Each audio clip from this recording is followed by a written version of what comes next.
che non, in streaming non ci sono domande, ma però ascoltare ascolta. Sì, non ho dubbi. Buongiorno, la conferenza stampa di In Viaggio, vi presento gli ospiti al tavolo, che sono i produttori Donatella Palermo e Paolo Del Brocco per Rai Cinema, e al mio fianco Gianfranco Rosi. Quindi le domande già ci sono, le ho viste, però vorrei cominciare col chiederti una cosa molto semplice da cui poi inizieremo, insomma, la nostra conversazione.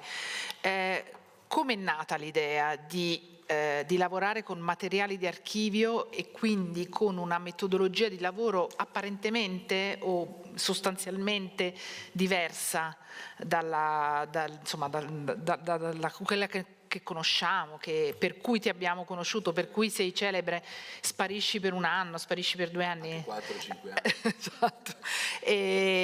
Però, come dire, il risultato è comunque... Si sente? Ecco, adesso sì. Il risultato è comunque un'immersione, un'immersione diversa, ma un'immersione. Ecco, che cosa ti ha fatto venire voglia di lavorare in questo modo? Ma intanto c'è un punto di partenza che è casuale, come sempre. La partenza è quando il Papa fece il suo viaggio, ormai forse 2 anni fa, in Iraq, e c'era Focamare, era il primo, Lampedusa, dove io ho fatto Focamare, era il primo viaggio che Papa fece, nei viaggi papali, e quando ci fu il viaggio in Iraq mi resi conto che dentro questo confine tra il mio penultimo film e ultimo film c'erano 9 anni di viaggi del Papa, e questi 9 anni ho soltanto allora capito che erano 34 viaggi, erano allora che il Papa fece, e quindi l'idea viene come spontanea, pensare a questo Papa in costante movimento, da un aereo all'altro, da una scaletta all'altra, da una conferenza stampa all'altra. Poi abbiamo dei frammenti dei viaggi del Papa, penso che ci è capitato a tutti di vedere questi viaggi in televisione, e quindi l'idea di un Papa costantemente in movimento mi affascinava molto, e soprattutto l'idea che ci fosse un viaggio che ci portasse fuori dalle mura del Vaticano, dove immaginavo in questi angoli del mondo, dove nei luoghi più colpiti dai drammi dei nostri tempi, del nostro tempo. E quindi questa è stata l'idea iniziale, proprio il Papa costantemente in viaggio e con soltanto materiale legato ai suoi spostamenti, ai suoi viaggi, dove poi alla fine viene fuori un pellegrinaggio inverso, no? Perché un tempo erano i pellegrini che andavano a Roma, e con i viaggi il Papa ci porta nei luoghi più nascosti del mondo e ci mette a contatto con situazioni drammatiche, spesso. E come è avvenuto praticamente il lavoro? Cioè ti sei chiuso in una stanza, avrai visionato ore. Sto guardando Fabrizio Federico, che dovrebbe essere qui, ma si vergogna, cioè. Il montatore del film. Fabrizio è stato quello che ha avuto la grandissima pazienza di visionare più di 600 ore di materiale che ci hanno messo a disposizione, e all'inizio io non sapevo se poteva nascere un film da questo materiale, perché il film, io non ho mai lavorato con l'archivio, non ho mai lavorato con materiale che non avessi girato io, quindi c'è stato così un avvicinamento progressivo all'idea che potesse esserci un film, e dopo mesi e mesi di selezione e di visione che abbiamo fatto, a un certo punto mi sono lanciato, ho detto, anche se non avevo bene idea di come il film potesse svolgersi, ho pensato che c'era il potenziale per fare un film. La grande sfida è stata quella appunto di selezionare materiale girato per esigenze diverse, che erano le esigenze della diretta televisiva, e trasformare questo materiale in un linguaggio più legato al cinema che non al reportage. E da lì è partita la selezione. Il primo incontro che ho avuto con materiale del Papa, all'inizio era montato in maniera così come libere associazioni, non abbiamo seguito una struttura cronologica, e quindi il primo montaggio aveva questa grandissima libertà di passare da un posto all'altro, anni, non c'era la sequenza degli anni, non c'era la sequenza dei viaggi cronologica del Papa, ed era un materiale assolutamente libero. E poi è successo il dramma della guerra, e la guerra si è mangiato completamente tutto, questo evento ha mangiato tutto il nostro montato, non aveva più senso come era stato montato il film. Quindi con Fabrizio ci siamo messi a pensare, e l'idea è stata quella più semplice poi, di seguire la struttura cronologica del film. E in questa struttura cronologica mi sono reso conto che era la struttura che doveva essere il film, era esattamente così, perché viene fuori una coerenza incredibile dei discorsi del Papa e dell'avvicinamento del Papa in certi luoghi e del perché di questi spostamenti, di questi viaggi. E sembra quasi uno sbobinamento, come suggerisce il nostro amico lì, delle proprie encicliche, delle sue encicliche. E quindi questa è rimasta la struttura, e la guerra diventa come il punto di arrivo, e purtroppo è ancora un arrivo aperto. Infatti il film è un film in divenire, è un film che non è, pur essendo in un festival, presentato in un festival, è un film che rimane aperto. Io ho vissuto questa esperienza un po' da spettatore, perché come dicevi prima tu, la mia esperienza nel mio lavoro precedente era di immersione totale, prima c'era un luogo, poi c'erano degli incontri, c'erano dei personaggi, e da lì piano piano si sviluppava il film nell'arco di anni. Qui sono sempre stato come uno spettatore. E dicevo ieri a un amico che la cosa che mi manca probabilmente dell'esperienza di questo film è di non avere aneddoti, e di non aver avuto incidenti, di non aver avuto delle cose terribili che sono successe, però mi hanno portato ad altre situazioni. Quindi qui si è svolto tutto in una sala di montaggio, ma piano piano c'è stata una fortissima interazione con quello che era il mio modo di fare cinema e quello che è il mio sguardo sulle cose, e venivano in maniera spontanea quasi da questo materiale di archivio. E quindi la sfida è stata usare materiale d'archivio e creare un dialogo a distanza con questo materiale e con quello che è l'esperienza e la memoria del cinema. Certo, certo. Prima di dare la parola volevo chiedere a Paolo Del Brocco e Donatella Palermo che occasione è stata per voi, se eravate felici di non doverlo rincorrere in tutti gli angoli del mondo, esatto, e così spaventati all'idea che fosse sparito chissà dove, ecco no, quello grigio. Okay. No, io ero felice all'idea che Gianfranco non uscisse da Roma. Perché Rapimenti. l'Iraq era stato traumatico da questo punto di vista. Però volevo dire, è stata anche una cosa molto particolare, perché io andavo spesso a trovarli in montaggio, no? E ho visto questo materiale prima com'era e poi ho assistito ad una sorta di operazione alchemica. È come se loro in qualche modo ci soffiavano sopra questo materiale e si trasformava e diventava un'altra cosa, diventava più significante, più emozionante, ed è stato bellissimo vedere questa operazione. Alchimia cinematografica. Ma io penso che tutti noi abbiamo visto il Papa che viaggia, no? In qualche modo a blocchi quando succede, per carità.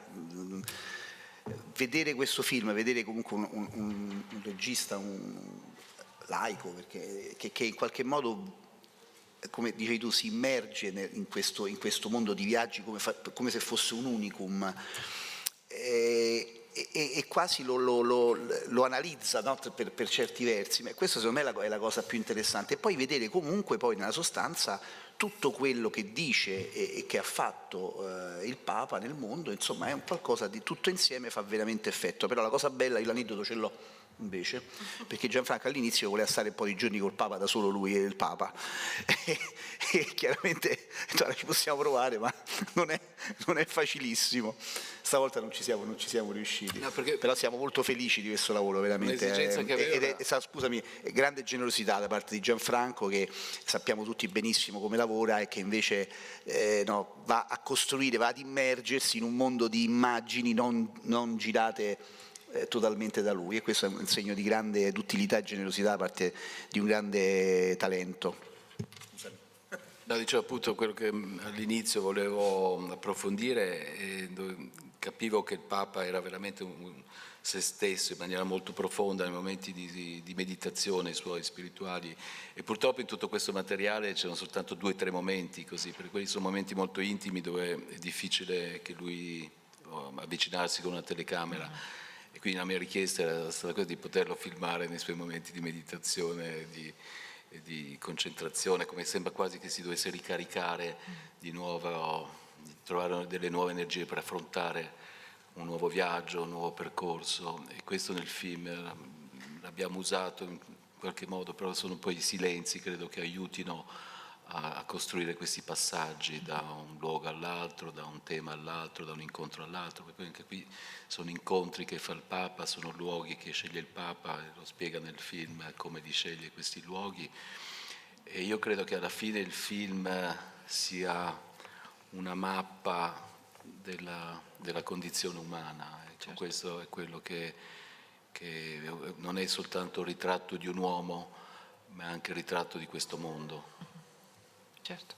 Sì, forse poi l'interazione con il Papa avrebbe portato a un lavoro ancora diverso. Sì, sicuramente. E lì è stata come trovare un'interazione immaginaria quasi da questo materiale, e poi mi piaceva il limite di lavorare soltanto con quello che c'era e non dover cercare altro, quindi quando sei poi forzato a trovare una struttura di racconto la trovo ovunque, e io penso sempre che uno possa girare in qualsiasi, uno potrebbe fare un film qui in questa sala, se io spendessi qui 2 anni farei un film qui. Cioè non meno di 2 anni. Non meno di 2 anni. Per carità.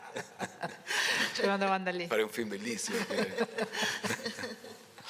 Salve, buongiorno. Sono giornalista russa e complimenti per il film, perché io ho onore di essere ogni tanto in questo aereo, e per quello era estremamente interessante come appunto usato tutto quello che noi vediamo per motivi di lavoro. Lei è una vaticanista? Io non sono vaticanista, sono dell'agenzia stampa russa TASS e entro nel pool papale, insomma non ogni viaggio, ma comunque alcuni sono, ma da poco, non da tanto, dal 2017. E però era estremamente interessante ovviamente di vedere questo quasi un altro sguardo su quello che sta succedendo. A parte che ha risposto ora un po' su questione che non voleva comunque, o ha deciso di rinunciare di girare il Papa o di fare le interviste che comunque in ogni film cercano di fare, perché c'è stata questa comunque scelta inizialmente che non voleva proprio riprendere il Santo Padre o non so, fare l'intervista, e dopo quanto tempo ha preso alla fine di lavorare su questo film, ha detto 600 ore di archivio, di materiale, ma ho visto che sono nuovissimi, perché il Canada è successo proprio mesi fa, sì. Allora è stata aggiunta, allora dopo il rimontaggio di tutto, se un pochino soffermarsi su questo punto, quanto tempo alla fine ci è voluto, visto i tempistiche che noi conosciamo. Parto dall'ultima domanda. Sì. Noi eravamo pronti, se ci fosse stato un viaggio del Papa una settimana fa, di partire, montare e portare il film a Venezia, quindi questa è stata come una specie di... Il Canada è stato l'unico... No, infatti, come ho detto prima, io sono ancora spettatore di questo film, perché il film è un film aperto, è un film che adesso ho consegnato a questo festival, perché penso che sia un film che si debba vedere in questo momento. E comunque è un film che rimane aperto nei viaggi. Il Canada è stata un'esperienza che ho fatto direttamente, e quindi ha cambiato come un po' anche la visione che c'era lì. Io ero lì nel viaggio in Canada ed è stato lì che ho scoperto questo materiale di archivio legato alle fotografie incredibili che erano fotografie di propaganda ai tempi, e quel materiale di documentario che c'è lì. Ero in una scuola, stava piovendo, mi sono riparato all'interno di questa scuola, e facendo un giro all'interno di questa scuola sono andato nella palestra e ho visto, cercavo un caffè e mi hanno detto che lì c'era un posto dove poter prendere un caffè, e ho visto in una parete queste fotografie, erano fotocopie soltanto, e mi hanno veramente aperto un mondo. Io sapevo che il Papa, la missione del Papa era andare lì e chiedere scusa, ma non capivo cosa fossero queste scuole residenziali o cosa fosse stato fatto a quella popolazione. Il Papa addirittura nel viaggio di ritorno lo definisce un olocausto culturale. È un Papa che fa un viaggio per chiedere perdono. E questo è un Papa che chiede perdono a nome della Chiesa, ma sa anche chiedere perdono e scusa a nome come persona, perché c'è un momento del viaggio dove lui chiede personalmente scusa per aver fatto così, probabilmente in maniera irruenta, delle affermazioni che poi si è pentito di aver fatto. E lì è stato proprio un esempio di come essere presente in un viaggio abbia cambiato la struttura e il racconto. Perché poi ho chiamato, subito ho fatto queste foto che ho mandato a Donatella e a Fabrizio e in 24 ore ero in contatto col preside della scuola e in 48 ore avevamo tutto quel materiale d'archivio e io sono arrivato a Roma, Fabrizio aveva già premontato questo materiale col discorso del Papa, delle scuse. Io quando ero lì non sapevo come girare questo materiale perché era un luogo carico di sofferenza, di senso di colpa, di chiedere perdono che non sai se sia accettato il perdono, perché a volte non basta chiedere perdono, il perdono deve essere anche accettato. Quindi non capivo e non sapevo bene. Poi la situazione lì, quando giri in quelle circostanze, non sei libero di scegliere il tuo angolo di ripresa. Per me il mio cinema, io dico che c'è solo un angolo di ripresa ed è quello giusto e lo scelgo io e da lì nasce il mio racconto. Lì avevo una postazione dove dovevo stare fermo e non potevo muovere perché c'erano migliaia di giornalisti, di cose eccetera, e quindi da lì dovevo inventarmi un'inquadratura e non avevo molto spazio di muovermi né a destra né a sinistra, quindi cercare almeno la lente, la distanza giusta. E poi mi sono reso conto che facevo esattamente la stessa inquadratura di altre 1000 persone che stavano filmando e lì ho trovato che l'unico modo di filmare era sfocando. Però poi ed è stato un azzardo, perché io sto filmando adesso le scuse del Papa in diretta mondiale sfocando l'immagine, è una follia. Però quando mettevo a fuoco non riuscivo a vederlo perché sapevo che era la stessa immagine che sarebbe stata prodotta all'infinito e quindi ho deciso di mantenere questa sfocatura e quando abbiamo montato con Fabrizio era probabilmente l'unico modo per raccontare quella cosa lì, perché poi quando alla fine questi suoni che abbiamo messo, queste qui, chiedere scusa, era l'ombra, essere sfocati era l'ombra del passato, che sicuramente era anche nella mente del Papa.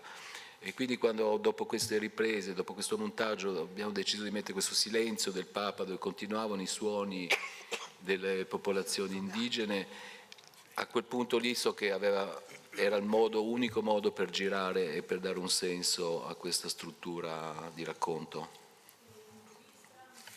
Prego? Perché l'intervista al Papa, io nei miei lavori, proprio la cosa che mi impongo, infatti non ci metterei 3-4 anni per fare un film se usassi le interviste o la voice over, la voce fuori campo, probabilmente potrei fare un film in molto meno tempo se avessi questi due accorgimenti narrativi. Però per me dal mio primo film all'ultimo ho sempre deciso di non fare domande e di trovare le risposte nella vita, in quello che si svolge davanti alla mia cinepresa. E quindi non avevo mai messo come possibilità quella di fare intervista al Papa, perché sarebbe stato come qualcosa che già c'era. E poi fare un'intervista dove? La forza di questo film è che tutto ciò che accade fuori dalle mura del Vaticano e io ho usato tutto quello, quando lui mi dice ma non parli di questo o di quell'altro perché non hai affrontato quel tema, dico perché il Papa non ha affrontato quel tema in quei viaggi, perché se entrassi all'interno del Vaticano aprirei un mondo immenso e non ne uscirei mai da un film, perché aprirei veramente dei mondi che poi non conosco nemmeno, quindi tenendo questo rigore del viaggio sono riuscito anche a selezionare dei temi narrativi e questa è stata una scelta proprio di rigore quasi, di non andare in altre direzioni e quindi di usare semplicemente tutto quello che io incontravo durante i viaggi. Poi si mi dice, ma non hai parlato di quella dello Ioro, dico non lo so cosa, dico ma questo non hai mai parlato in viaggio, se avesse parlato avrei affrontato anche quella storia lì. Quindi le mancanze che ci sono nel film sono dovute al percorso che segue il Papa nel suo percorso pastorale. Nel film, tra le parole pronunciate dal Papa, mi ha molto colpito quello che dice sull'ascolto, no? Quanto sia importante l'ascolto. E tu sei un regista in ascolto. Quello che dicevi prima su il non uso della voce off piuttosto che delle interviste, che sei lì in ascolto di quello che accade, e se accade dopo 2 mesi, sei lì 2 mesi ad ascoltare quello che accade. Ecco, a volte ho aspettato 3 anni che ci fosse una risposta. Esatto, e quindi ecco, ho trovato questa concomitanza, questa attitudine che avete quasi in comune, quello dell'ascolto, che mi sembra una cosa molto importante. Forse dovremmo tutti ascoltare un po' di più e non pretendere risposte nell'immediato. No, sono d'accordo con te, non aggiungo nulla. Ci sono domande? Prego. No, il microfono. Volevo sapere come hai procurato i materiali di repertorio, se attraverso il Vaticano, se attraverso l'aiuto di Paolo Ruffini, come li hai procurati? Allora, il materiale del Vaticano è incredibile, che è online. Se il Papa stamattina ha detto qualcosa, vai nel sito del Vaticano e c'è esattamente tradotto in non so quante lingue, Fabri? 10 lingue, dall'arabo al giapponese, quindi è materiale che è assolutamente a disposizione di tutti. Chiaramente io non potevo lavorare con Fabrizio con materiale online, quindi quando ho detto esattamente a Ruffini l'idea del film, a lui l'ha colta immediatamente, ho detto anche che avevo bisogno di avere a disposizione tutto il materiale, non poteva. Fabrizio ha passato un paio di mesi, 1 mese, 2 mesi. Fabrizio, 5 settimane su 2 mesi. 2 settimane. Questo è agosto dell'anno scorso era, no? Giugno e luglio dell'anno scorso. E Fabrizio ha passato 2 mesi in Vaticano, che è stato il primo passo, perché io non volevo prendermi un impegno su qualcosa di cui non sapevo, era soltanto un'idea la mia. Quindi il primo passo è stato quello di chiedere a Fabrizio, in solitudine e grande fiducia, perché ormai lavoriamo con Fabrizio da anni, quindi il suo sguardo è il mio e viceversa. Se Fabrizio mi dice guarda, questo è solo quello che ho potuto selezionare da 50 ore, io mi fido assolutamente che quei 3 minuti sono la cosa giusta che lui ha selezionato, e quindi grande fiducia. E Fabrizio ha passato questi 2 mesi in Vaticano, dopodiché ha selezionato 200 ore, 300 ore di materiale che lì era necessario, non potevamo montare fuori in Vaticano tutto il film, e lì c'è stato un grande atto di fiducia nei nostri confronti, dove ancora non si era fatto nessuna dichiarazione se il film si sarebbe stato, eccetera.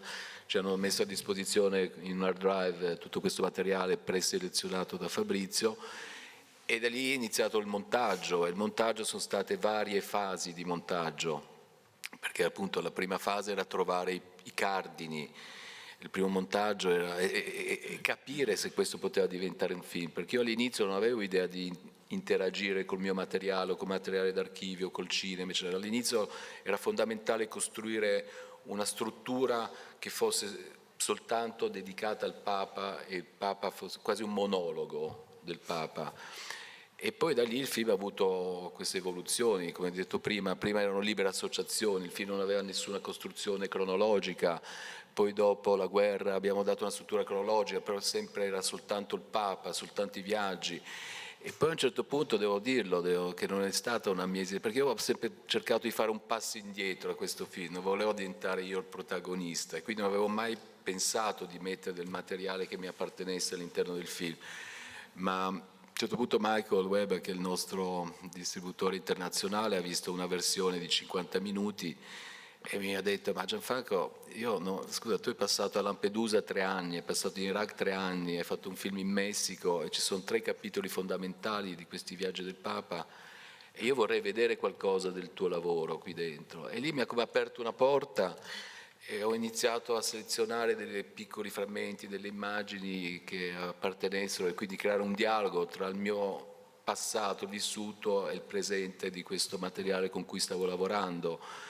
E poi da lì è nata un'altra esigenza di avere anche un archivio storico, contemporaneo, di cosa succedeva in quei posti mentre il Papa era lì, e quindi si è aperta la strada di questi archivi di cronaca, però che andasse nel momento in cui il Papa era lì succedeva questo in quel paese, in Africa e poi dopo si è aperta l'esigenza anche di aprire spazi a delle immagini che appartenessero al cinema, quindi di autori importanti come il film girato, il frammento di Cuba, il frammento del Brasile, che ho preso da Eric Rocha, che aveva fatto questo film sul cinema brasiliano, dove ho trovato quella sequenza meravigliosa che dava come un senso alle favelas, perché noi non sappiamo cosa sono. Le favelas sono il risultato della distruzione delle foreste amazzoniche, e quindi aver trovato questo materiale d'archivio girato negli anni 60 in 16 mm, abbiamo fatto quest'altro passo. Poi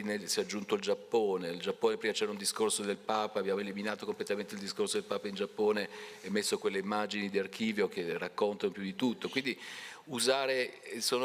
piano piano si sono così strutturati vari livelli di linguaggio narrativo che hanno fatto sì che il film avesse una sua complessità narrativa e anche una visione forse più vicina al mio modo di lavorare, di raccontare, usando anche i silenzi.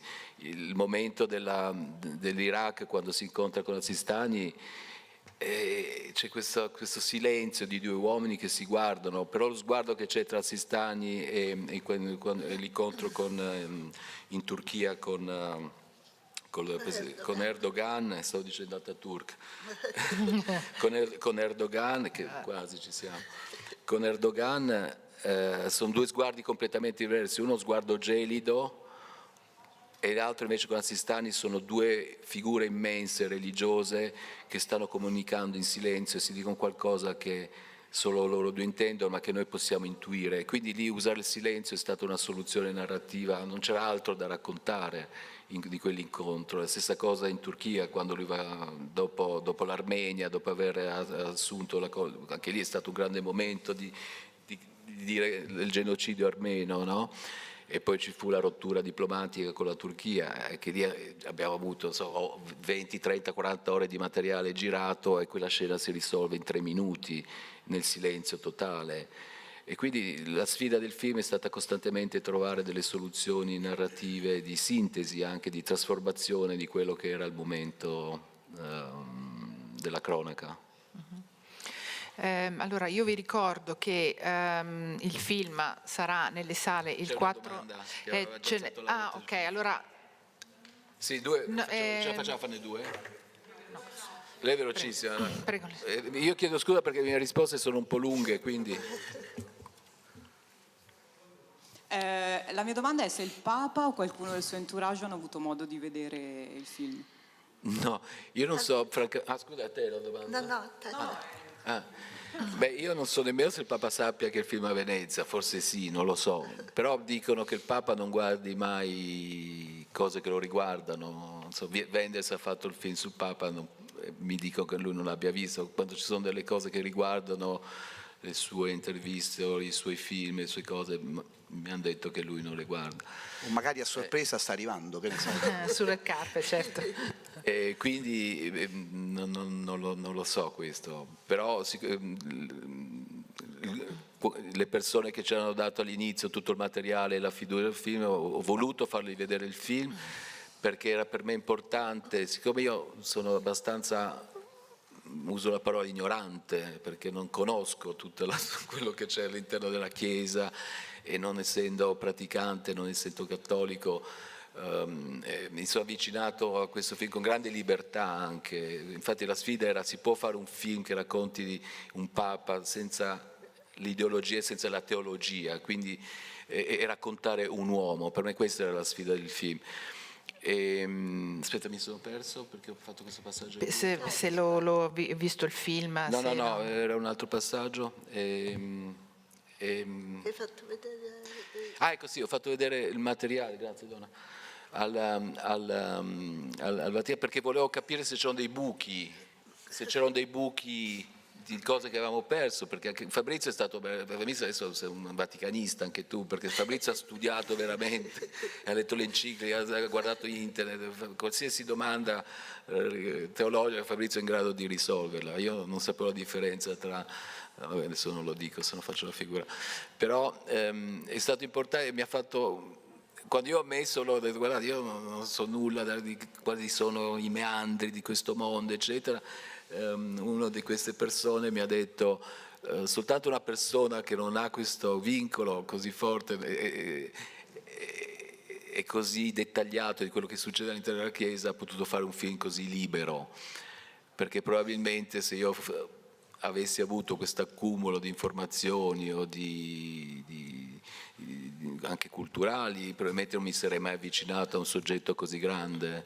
Quindi il film è stato fatto in assoluta libertà, e loro l'hanno visto e ha detto è incredibile che sei riuscito a cogliere proprio i momenti fondamentali di quello che è l'enciclica del Papa, che poi dopo io ho letto dopo, Fabrizio l'aveva letta già mentre selezionava il materiale. Io non amo molto informarmi troppo sulle cose prima di girare. Io quando vado in un paese che non conosco mi piace essere totalmente libero, perché questo mi dà la libertà anche di non formare nella mia testa una tesi e non fare quei film che io definisco explaining and complaining, dove c'è qualcuno che si lamenta e qualcuno che spiega perché quello si lamenta. Quindi voglio essere assolutamente libero dal giudizio e dal pregiudizio, quindi con un approccio così, privo di giudizio, ecco. Dobbiamo davvero fermarci, Sì, dobbiamo davvero fermarci. Il film uscirà nelle sale il 4 ottobre con 01 Distribution, volevo ricordarlo, e bocca al lupo. E io voglio ringraziare Fabrizio. Grande Fabrizio, 4 ottobre San Francesco. E Donatella, la mia produttrice, e chiaramente chi ha dato la fiducia che sarà il cinema che ha prodotto il film. Grazie.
Buongiorno, benvenuti alla conferenza stampa del nostro film fuori concorso Don't Worry Darling, e vi presento, prima di cominciare, a partire dalla mia destra in fondo, gli ospiti al tavolo.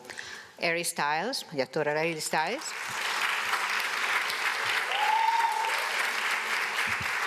l'attrice Gemma Chan,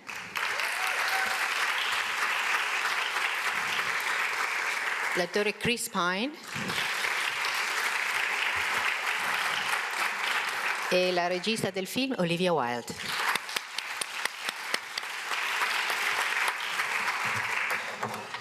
I'm going to start with a question myself, and it's for Olivia.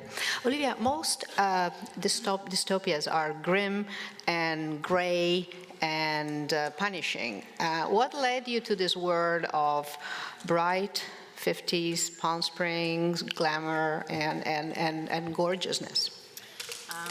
Well, I think, I've always been really interested in the iconography of the 1950s and 60s in America. And we were so inspired by the architecture, art, film, and music of that era. And it's such a seductive era. And we really just found it to be the perfect way to design the world of victory. You have a question there? Hey! Elizabeth says hello. Oh, nice. Nice. Kind of following up on that a little bit, it's kind of fascinating because there's a nostalgia period of when, men were men and women were women and the roles we played and everything was fine. Little did they know, behind the surface, people were in a happy place. And in this movie, you kind of reflect back on that there's still this segment, to be happy, you need this. You have to go back and what the roles that women are supposed to play and the role men are supposed to play. Can you talk about what kind of conversation you hope this movie generates about that?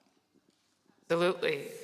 Well, along with my excellent screenwriter, Katie Silberman, we were really interested in the kind of problematic nature of nostalgia itself for everyone but a very slim portion of the population. And, we started writing this film in the era of Make America Great Again, and we were really questioning what exactly is meant by that. I think also with this film, you have to remember everything is a metaphor. The paradox of victory is that everything that is beautiful is also sinister, and that's by design. Because you're a generation of what your mother or grandmother might have not been allowed to do.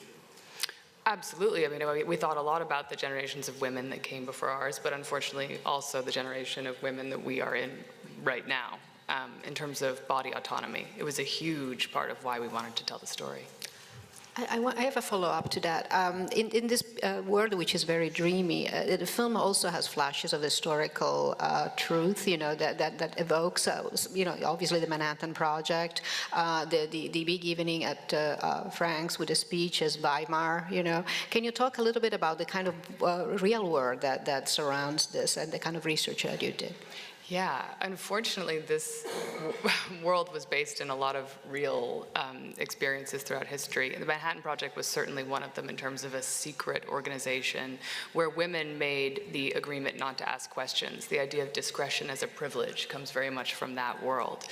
And yes, there's a lot of fascist imagery and references, and it's because we're trying to talk about power and the abuse of power. And I'll come to you. I like to include the cast in how was to enter this world, which is very much between reality and style, and stylization. And maybe we can start with you, Harry. Is it this? Yeah, I think it was, it's fun to kind of get to play in worlds that aren't necessarily your own. So kind of, this world that's supposedly so perfect, it's obviously really fun to play, kind of pretend in that. And, it's like driving fun cars and a lot of fun stuff. So I think it's kind of just nice to I think we were lucky to have that world kind of built so well around us that it meant we could kind of play kind of in reality for us rather than pretending everything was, nice or there wasn't too much like acting, I don't think, in terms of in the world that you're in. It was really kind of created very well for us, so that was really fun. Gemma? Yeah, I agree. This world was so beautifully constructed and put together with this beautiful aesthetic, but with something sinister going on underneath, and I think that kind of comes through in everything in the film. And we had such brilliant set design and costumes and hair and makeup. Our amazing cinematographer. Everyone came together to build these beautiful images. Oh, sorry. Oh, sorry, let me sit closer. I don't know if I can say all that again. I can't remember what I said. Anyway, just saying that, thank you.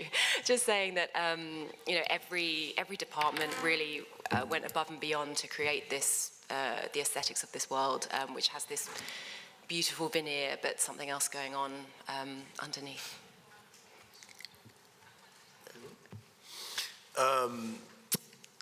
Yeah, I think the surprising thing is that it's not all that different from what was reality at a certain point. If you look at the iconography and the imagery of mid-century American photographers like Slim Aarons, or who was certainly a touch point for us visually and aesthetically, that was a certain way of life. So I think to Harry's point, there wasn't much acting insofar as the people we were playing are real people in a world that is very much our own. It's just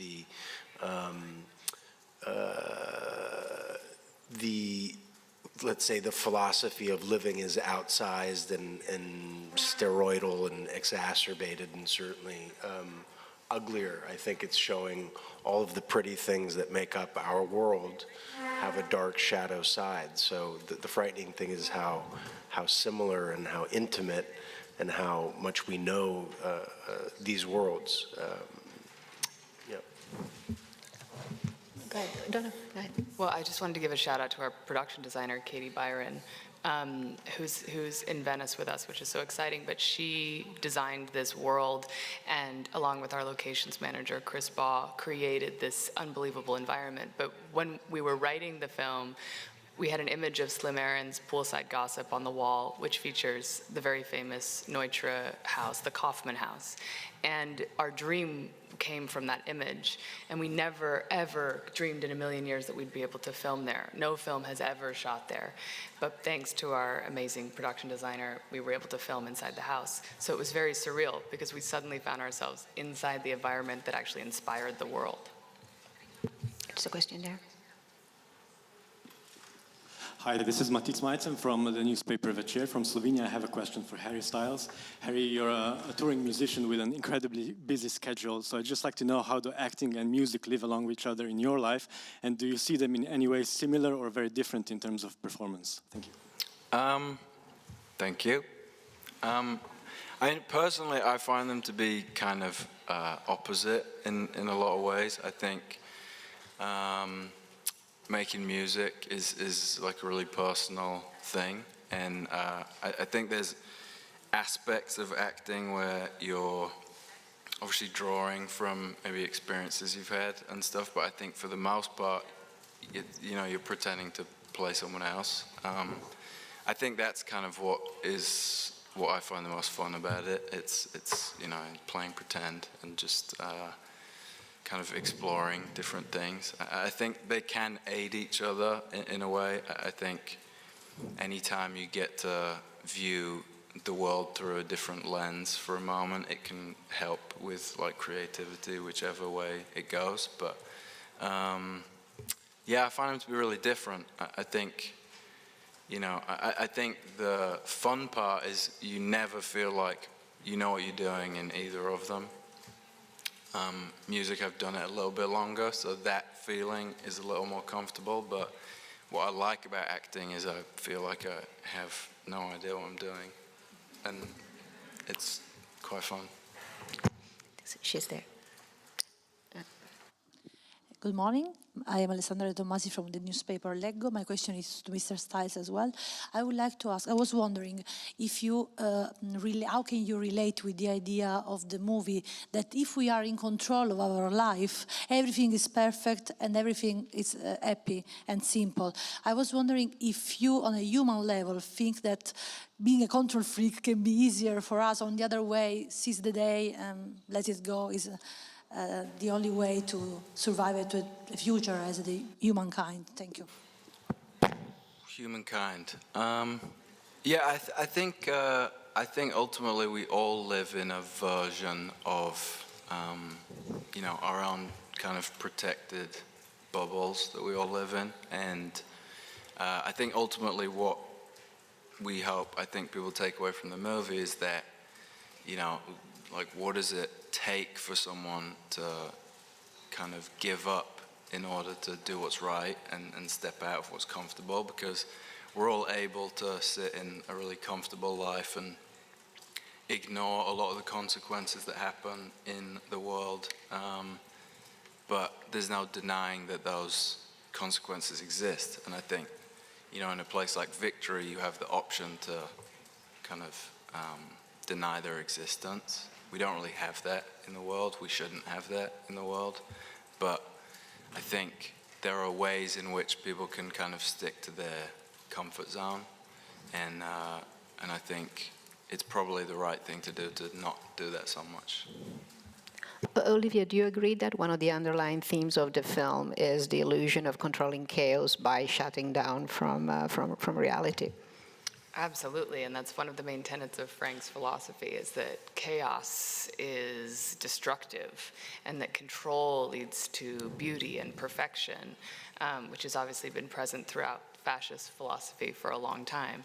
And the movie is trying to suggest that if we try to control people, that it doesn't lead us to that utopian end. It doesn't actually work because it's not human nature. It's the same reason that, you know, we try to tame nature to control it. That's why this world is by design in the middle of a desert. It's a man-made oasis. There's a reason we didn't shoot this in the, you know, lush, beautiful hills of Italy, where it's a celebration of Mother Nature. And so by design, we're saying that chaos is actually something organic, and that trying to control humanity is never a good idea. There's a question right there. Oh, thanks. Congratulations, everybody. It's Stephen Schaefer for the Boston Herald. Olivia, do you then see this movie coming out in the United States during this election year with Republicans as basically the major metaphor here for trying to control women, especially in this movie? And for you and Harry, do you plan to make another movie together again? Thank you. I mean, I think the thing about this film is it's unfortunately very timely, but it's also timeless, because this has existed throughout history. And I don't think there will, unfortunately, ever be a time when the idea of controlling someone's body is not something relevant to be able to fight against. I think we have to continue that conversation. So I hope it provokes conversations. I hope it makes people think and question the system that serves them. But you know, we also want this film to be incredibly entertaining. You know, Katie and I always say we believe in Trojan horse films, that on the outside we want it to be absolute entertainment, and if it allows you to... Oh, good. I'm so happy. The conversations we want to provoke, I mean, the film is intentionally provocative. We want to be disruptive. I believe in disruption as a necessary tool in society. There's a question there.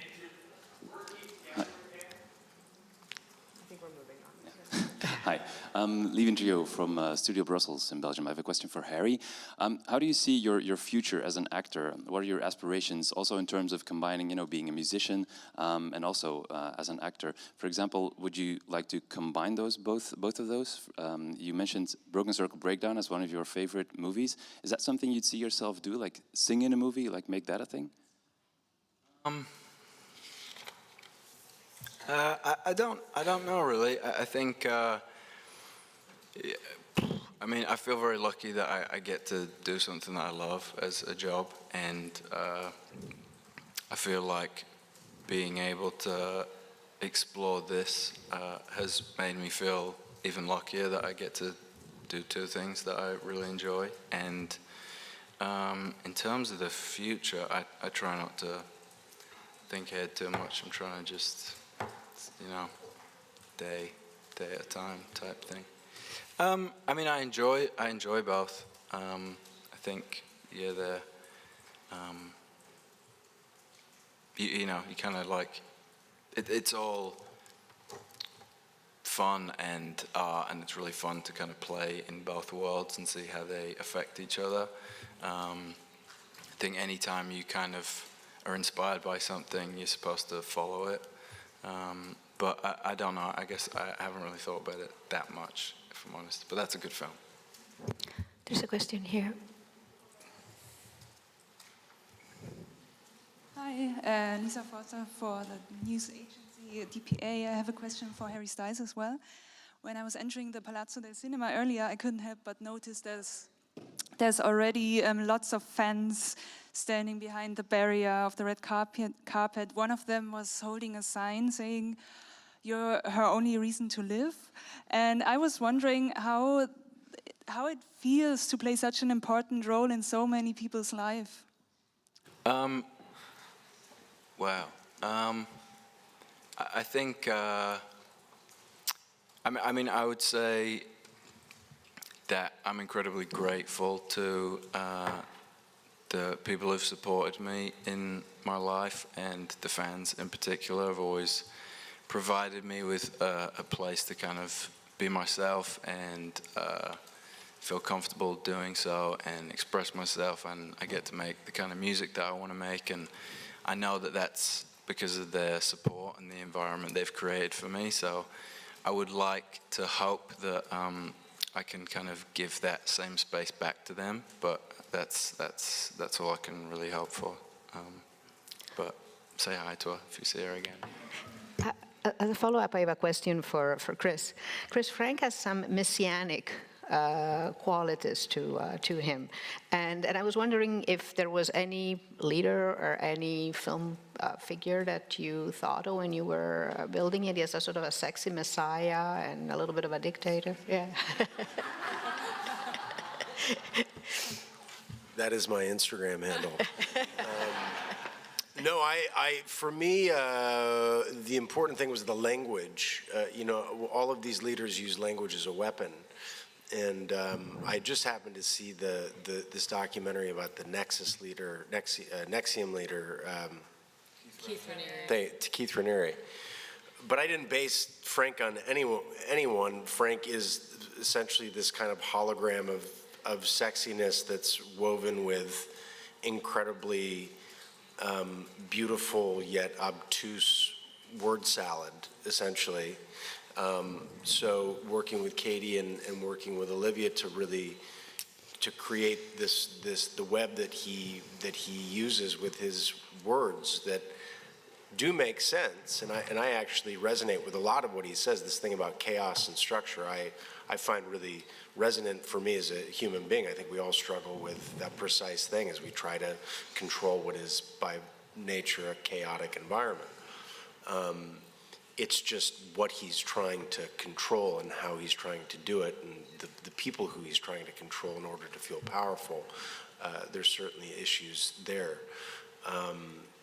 Definitely, there's a particular scene where I, at a party, kind of rouse people up into this really,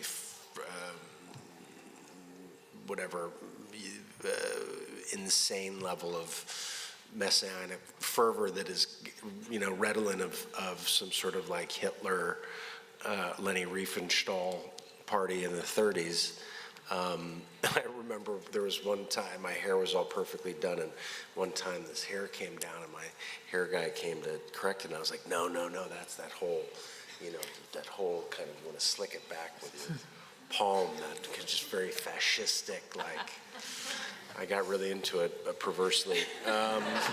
But yeah. I think there's a question here. Hi there, everyone. Congratulations on the film. I thought it was outstanding. I think audiences are going to love it. The performances were great from Harry, Gemma, Chris. It's a shame not to have Florence here. Can you just clear the air and address if there's been a falling out there, and if so, why? Because it's something that people are discussing. Florence is a force, and we are so grateful that she's able to make it tonight despite being in production on Dune. I know as a director how disruptive it is to lose an actor even for a day, so I'm very grateful to her, grateful to Denis Villeneuve for helping us, and we're really thrilled we'll get to celebrate her work tonight. I can't say enough how honored I am to have her as our lead. She's amazing in the film. And as for all the endless tabloid gossip and all the noise out there, I mean, the internet feeds itself. I don't feel the need to contribute. I think it's sufficiently well-nourished. Hi, Alex Sherman from The Hollywood Reporter. Congratulations on the film. I thought it was great, but I would also just like to ask about, you know, the noise that you mentioned, and this question's to Olivia. Sorry. Question has been answered. So It's a separate section. It's about Shia LaBeouf and. I think this question has been answered Really? when she talked about the internet. Yeah, done there. Thank you.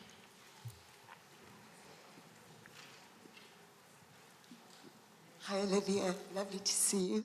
Congratulations. I love the music. I think for women in particular, this movie resonates on so many levels. But I like the fact that you introduced that a woman was also choosing to be there.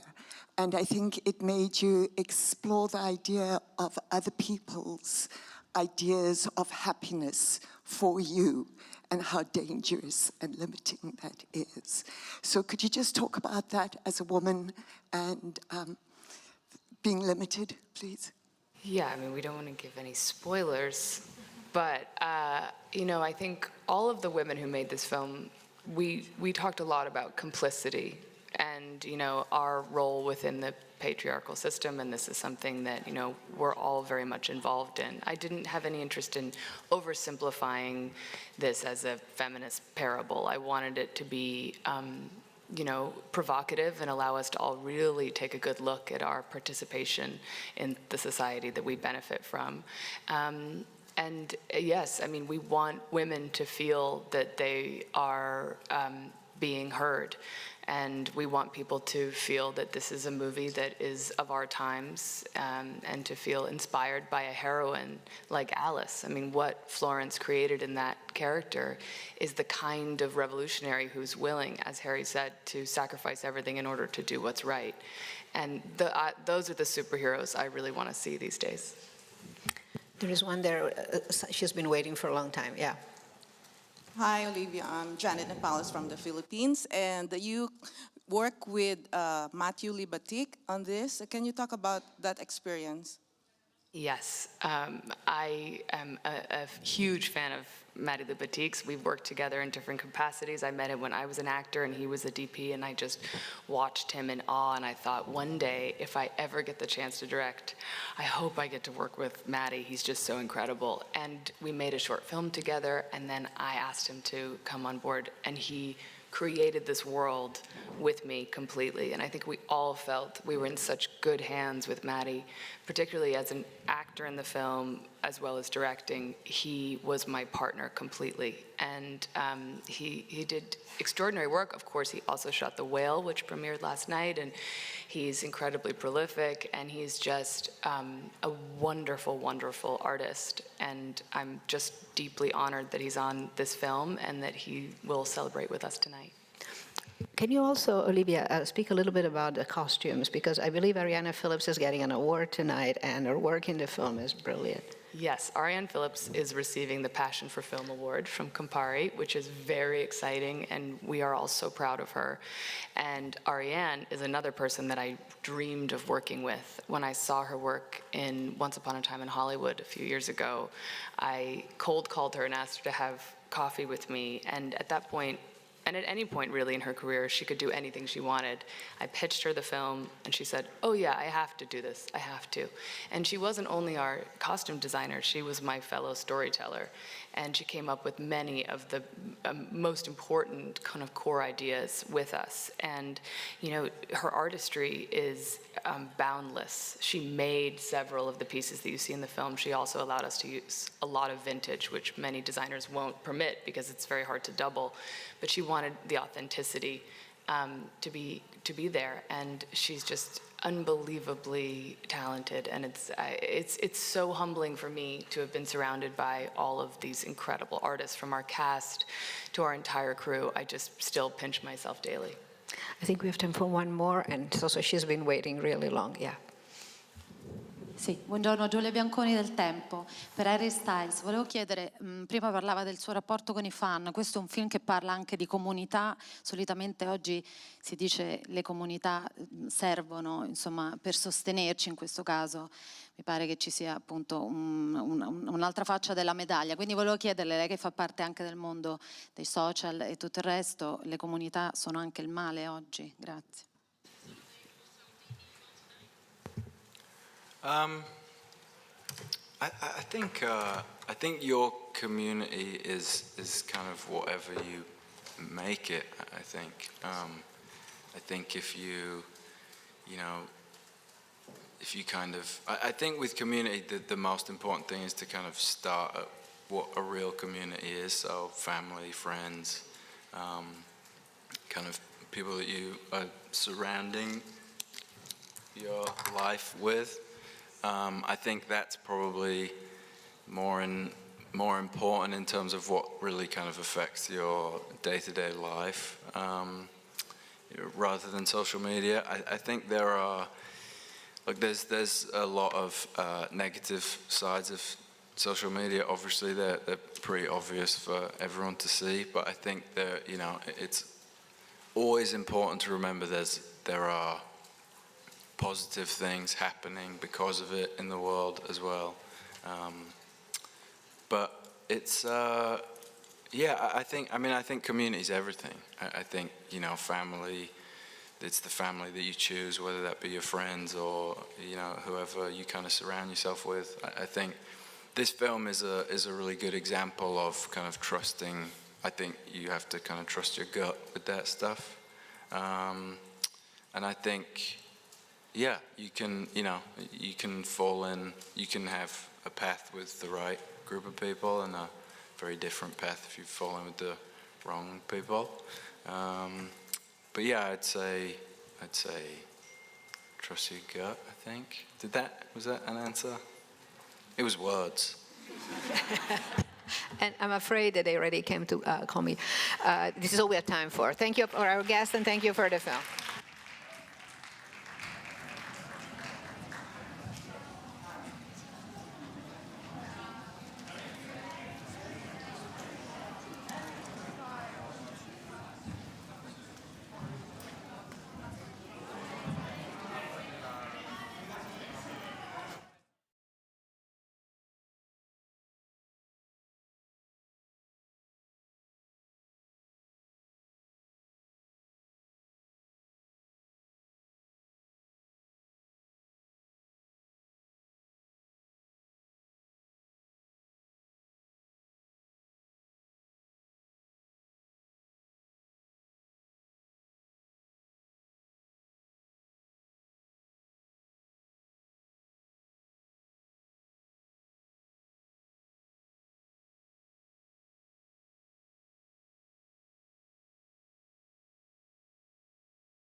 Yes, when you speak, yes. Buongiorno, benvenuti alla conferenza stampa del nostro film in concorso The BANSHEES of INISHERIN. Prima di cominciare presento gli ospiti a partire dalla destra in fondo. Il produttore del film Graham Broadbent.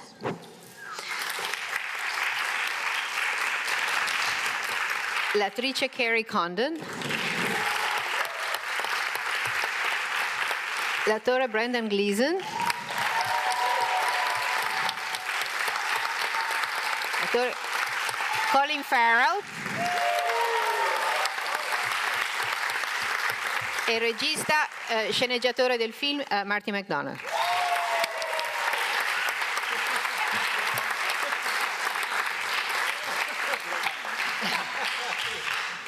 I'm going to start with a question to Martin, and then I'll open it to you guys, since I see a lot of hands. Martin, what led you to this almost Western setup on a mythical island? Mostly I wanted to get these two guys back together, because we had a great time in Bruges, obviously, and always wanted to do something again, I think, really. But to do something in Ireland was kind of majestic and beautiful, I think. To go back to especially the west of Ireland, was sort of a dream of mine. The whole area where we filmed is where I used to go back to as a kid to visit relatives, and it's where my dad's from. So that was a major part of it. But to work again with Colin and Brendan was the first germ of the idea, in a good way, a good germ. Calling me a germ. Yeah. Hello, everyone. Congratulations on what a beautiful movie. For Stephen Schaefer for the Boston Herald. Colin and Brendan, in Bruges was such a huge success. Did you both feel it was inevitable that you would be back together again at some point? And have you been giving hints to Martin all these years on what exactly that should be? How are you? Yeah, I hoped. I think that's where it lay. We held out the possibility of it. It was a particularly invigorating creatively and personally time in Bruges. And it grew. It's a movie that, you know, increasingly became more and more loved. So yeah, we hoped, and you know, Martin has to do the spade work to make sense of us being there, and thankfully he did. Same, yeah. I had no expectations. Martin and I had a very mature agreement that was inspired by his initial thought of, if he ever writes something that I wasn't right for, I should be okay with it. And if he ever offers me something that I don't want to do, which is probably the second part we've already proven is probably less likely than the first, it's okay for me to pass. I can't imagine ever passing on anything that he writes, because he's such an extraordinary writer. And I am always so, apart from invigorated, apart from moved to laughter, I'm always so deeply moved, just emotionally and psychologically, by the worlds that he creates and the characters that he designs. So the idea, when it came time to read it, and I knew we had talked about this, he had written, he had kind of outlined it and thought about it, and we talked about it about 3 years before we went to do it, maybe even a bit more. And when it came time to read the script, it was just extraordinary. And the idea of getting to work with Brendan again, who I missed in my life, you know, 14 years ago in Bruges was, and I saw him periodically through the years, but to actually be back on a set and on the west of Ireland, and then Kerry, who I worked with in the first film I ever did, Intermission by Mark Rowe, and huh? Yeah. I gave you a dig then, be careful. I gave you a right, I still have a left. Was that his first film, she said? Was that? Yeah, it was. Was it? It wasn't. Oh, bollocks. It felt like the first film I ever did. I remember it as the first unique experience in cinema, working with Kerry. That's it. But to get back together, it was like we never left each other's side, really, for the three of us, you know. It feels crazy that it's 14 years ago. Yeah, it's mad. It's just like my mortality is knocking on my door when I think of that one. Yeah. There's a question there. Buongiorno, innanzitutto vorrei dire che ho amato questo film, forse quello che ho amato di più finora, quindi grazie.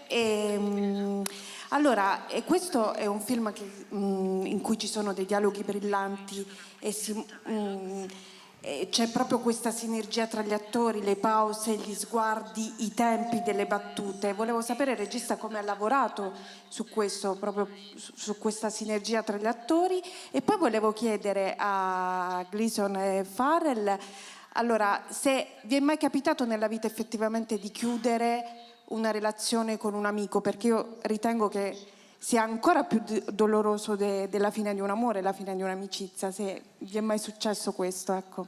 Grazie mille. Grazie. Just in answer to the first question, the synergy, we similarly to Bruges, we rehearsed for 2 or 3 weeks before we started shooting. And rehearsals for me is usually just a time to talk about the script and the characters. To do. Not. We've been through this before, Colin. Don't do that. Shush. Anymore. But just and I think that's where we learn what the scenes are about and how to play them and where the pauses are. I mean, I do write a lot of pauses in, but it's also that's the time to question why they're there and what's that all about. But also like different ways to play scenes. So I think fundamentally when we get to shoot it, we sort of know, I think there's a lot of room to maneuver when we're there, but at least we have an outside outline of what we want the scenes to be and how we want the two guys to behave. I don't know how you guys feel about the interaction and how that worked and how that was different from Bruges. Oh, it felt like you honoured a system that kind of works for you, and even if a system remains the same, of course, it always changes expression based on who you're exercising that system with, the cast or what the story is, the tone of the story. I loved that we had 2 or 3 weeks, all of us got together in Galway City and we rehearsed in the rehearsal space of a theatre called Druid Theatre, which was the first theatre. Was it the first theatre to put your plays on? Yeah. Back in the day, which felt so beautiful to be back where Martin's plays had initially been performed. It kind of felt like a hallowed space in a way. And we had the 2 or 3 weeks and we just talk about the script and just hash it out, and we sit around and read through it, and then eventually, as you can imagine, we end up getting it up on its feet. And I'm certainly tentative and a nervous wreck at the start of rehearsal, and then there becomes, you know, through familiarity, there becomes, I don't know if it's a confidence, but just a greater sense of ease with the material. And you never take it in the rehearsal to the place where it ends up being in front of the camera. You know, it always still feels fresh and like there's room for play and maneuver. As far as answering about breakups, I shan't answer such a question because we'll be here a very long time, but I will go the route of friendship and say, you know, hard to ghost someone on the island. You can't really just ghost somebody, you know, you have to kind of deal with them. It was a very small island in INISHERIN, so I kind of commend, from a vast distance, I commend Brendan for being as honest, Brendan's character, I should say, for being as honest as he is with my character in the way he kind of initiates the breakup, but I'm not fully healed yet. Not fully healed yet. Yeah, the rehearsal time, I think, is critical, really, with Martin. I remember coming away from in Bruges and saying, I will never work on a movie that doesn't have rehearsal time. And I think I worked with somebody like Paul Greengrass immediately afterwards, who just puts you out there and it happens. And so there's no one way to do anything. But with us, it became, because it was, you know, Martin's theatrical background kind of influenced the beginning of it. The process of rehearsal was possibly the happiest time, because I remember Colin, for example, as in this movie, had to go into very deep, depressive moods that are consistent, and it does bleed in the longer the shoot goes on. Within the framework of the rehearsal, there was a more cerebral sort of feeling of being able to kind of look at the major implications of how we would interact, and where our various, the dynamic with what was happening within it. And also, I think, particularly on this one, it allowed Martin to discover new ways in his head of shooting. Isn't that right? Just because of the way that the interactions happen. So it's hugely valuable.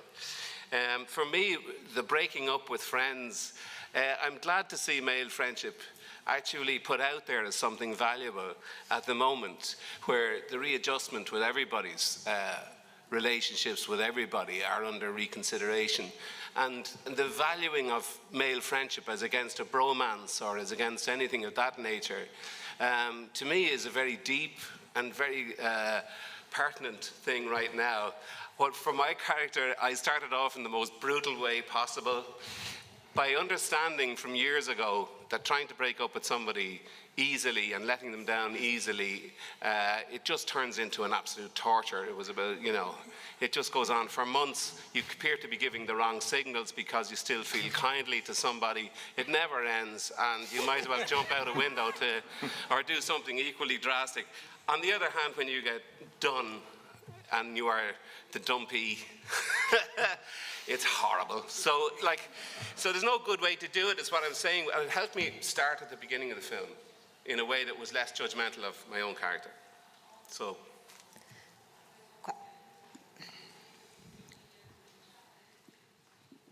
Buongiorno, Damiano Panattoni. Martin, complimenti a tutti, è un film straordinario. Gli spiriti di cui parli, io credo di averli trovati nella natura, ma soprattutto negli animali, perché poi sono loro che muovono i personaggi in parte, quindi un'opinione su questo, grazie. Oh, I hadn't really thought about the animals in that respect, but that's a good thesis. I like that. I might steal that for the next press conference. But certainly in Irish mythology, the banshees are a major part of it. But the figure played by Sheila Flitton, obviously Mrs. McCormick, is some way obviously supposed to be tapping into that, almost like a retired banshee in a way.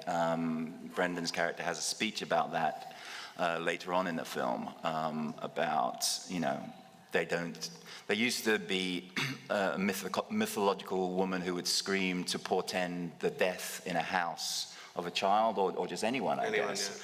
Yeah. But the idea of that having gone away and them sitting back and just watching as people die or tear themselves apart was sort of a background idea of this thing. But I like the idea of the animals. I might get back to you on that. Hello, Maestro Mazzetto. In the movie we have the character of Colm that broke up for write songs, music to live something.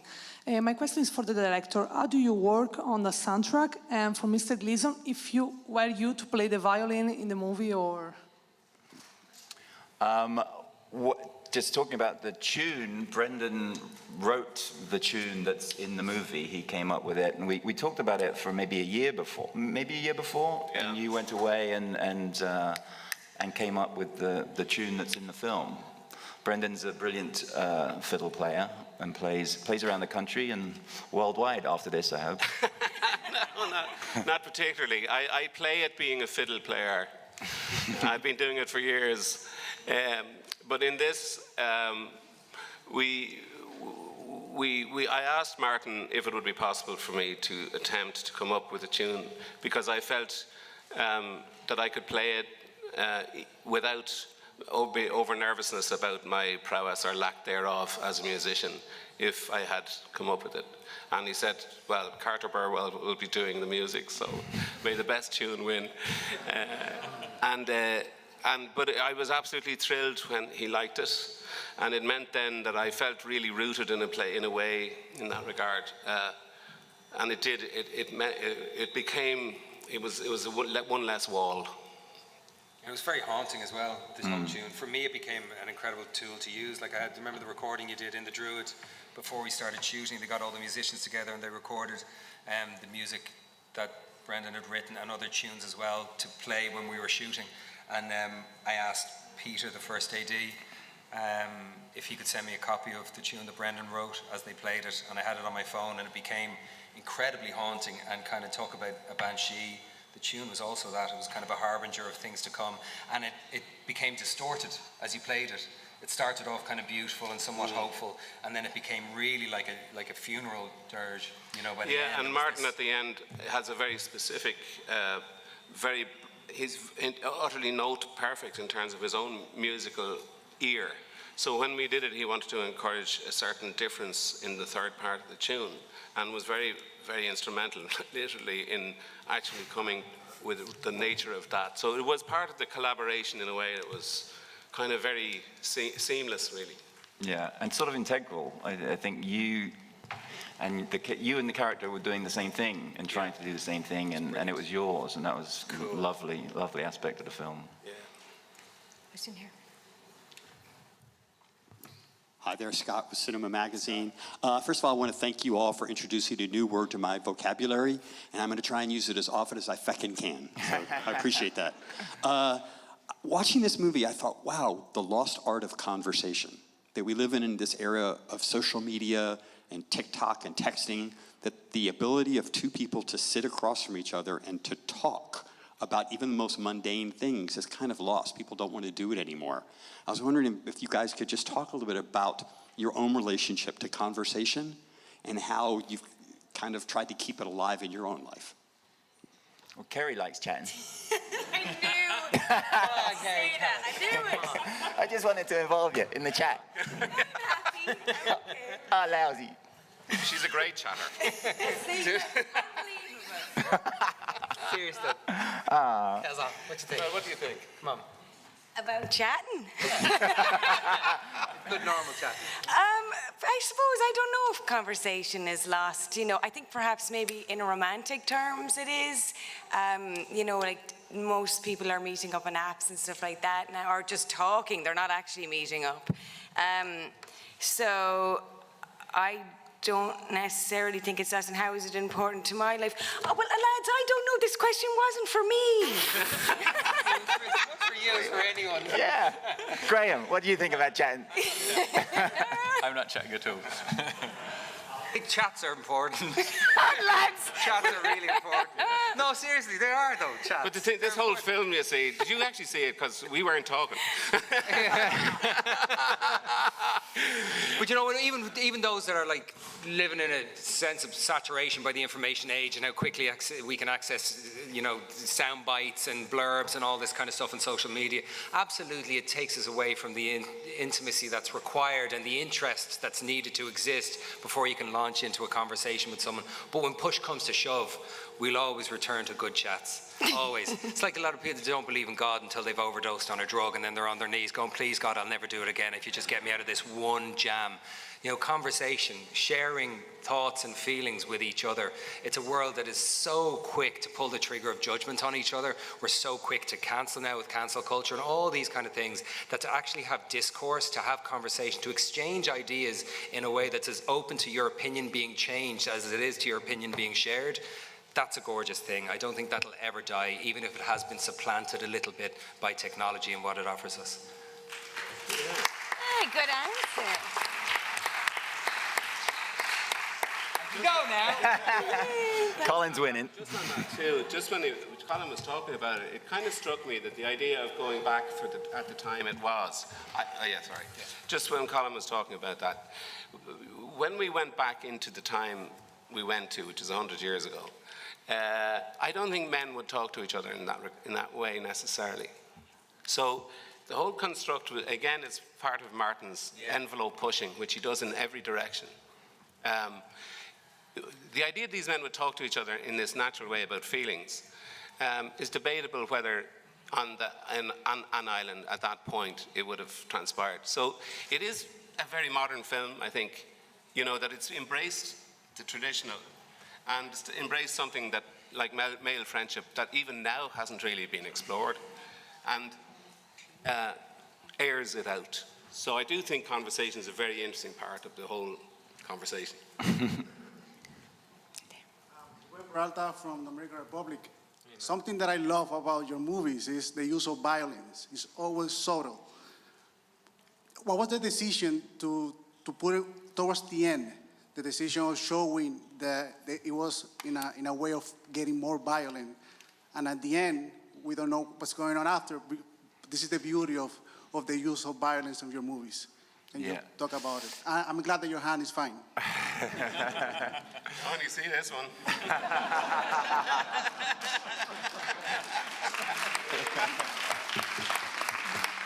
Method acting. It's funny because I always think of this as my least violent film, but then I kind of remember what sort of happens halfway through, and then, yeah, I guess. But yeah, I guess most of my stories sort of end in that way. They seldom end with a kiss and a cuddle, but I think that will be the next one. But I mean, it's dramatic, you know. But when Brendan's character came into that bar to make the threat about the fingers, as a writer, I didn't know that was going to happen. I didn't know that was going to happen, and so I didn't know what was going to happen between the two of them afterwards. So for me, it's more about surprising oneself, more than about violence almost, and just logically what would happen after that threat is made. For me, that it's more interesting to think about that for me than about putting more violence on screen. Those thoughts just happen to take him to putting more violence on screen. But the process is... La signora qua che sta aspettando da un po'.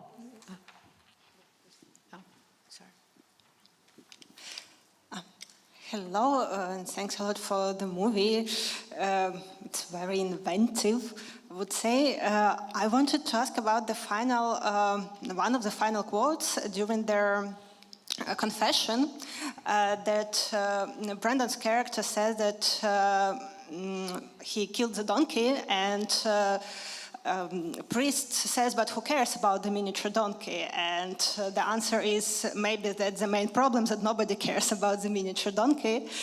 For me, Colin's character was a little bit like the donkey in the beginning, and then he... Sorry. And then he turns into a completely different person. I wanted to comment on that, on the character development and on the influence of that breakup, a very cruel one, on their character development. Because for me, it looked a bit like educational influence, as if Brendan's character was trying to change Colin's character a little bit. I don't feel that, I don't feel as a reader, as an actor in the film, or as someone who saw a rough cut of the film, that his character was trying to change me at all. I felt that he felt that if he stayed within the company of my presence, that I would change him or diminish the opportunity to experience the creative expression that he so desperately, for whatever personal reasons, needed to feel in his life. Now, Pádraig, being a human manifestation of a little donkey, doesn't feel that at all. He has an innocence to him and can't understand why his friend of all these years is cutting him out and is severing so suddenly and so violently. He really can't, and he's shaken to his core. And for me, the whole story, selfishly, just from a singular perspective, was about the loss of innocence. Because when you meet Pádraig, he's so connected to everything. There's a rainbow behind his head as he walks through the old town. He walks through the cemetery with a smile on his face and such glee. Not many people walk through cemeteries with such glee as Pádraig does at the start of the film. So I don't know whether he's connected or delusional, but he lives a beautiful life. And that beauty is taken away from him by Brendan's column, you know. But I was shocked when I saw the film, because I was fighting my corner, of course, as you do when we were making the film. But then when I saw the film, I had a deep sympathy for the struggle and the consequences of his actions that Colm also pays, you know. And at the end, everyone hurts. I mean, the biggest hope for survival and for the potential of accessing and maybe propagating a joy is Siobhan. She's the bravest character in the whole film, as far as I'm concerned, you know, but everyone else is at least touched, if not totally blown away by the damnation that we all share, you know, as a result of one man needing something so deeply that the community couldn't tolerate, which was aloneness and peace and space and separation, you know. I'm really sorry, but they came to tell me that we ran out of time, and I'm really sorry. So thank you for being here, and thank you for the film.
Buongiorno e benvenuti alla conferenza stampa di Love Life. Vi presento subito gli ospiti al tavolo.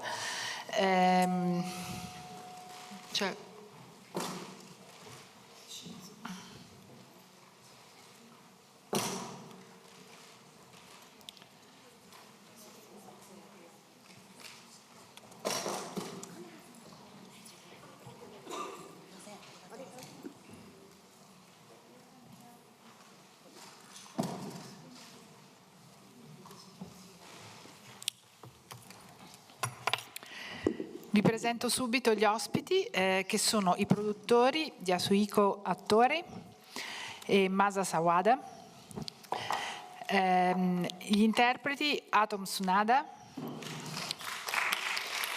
e Fumino Kimura e il regista Koji Fukada.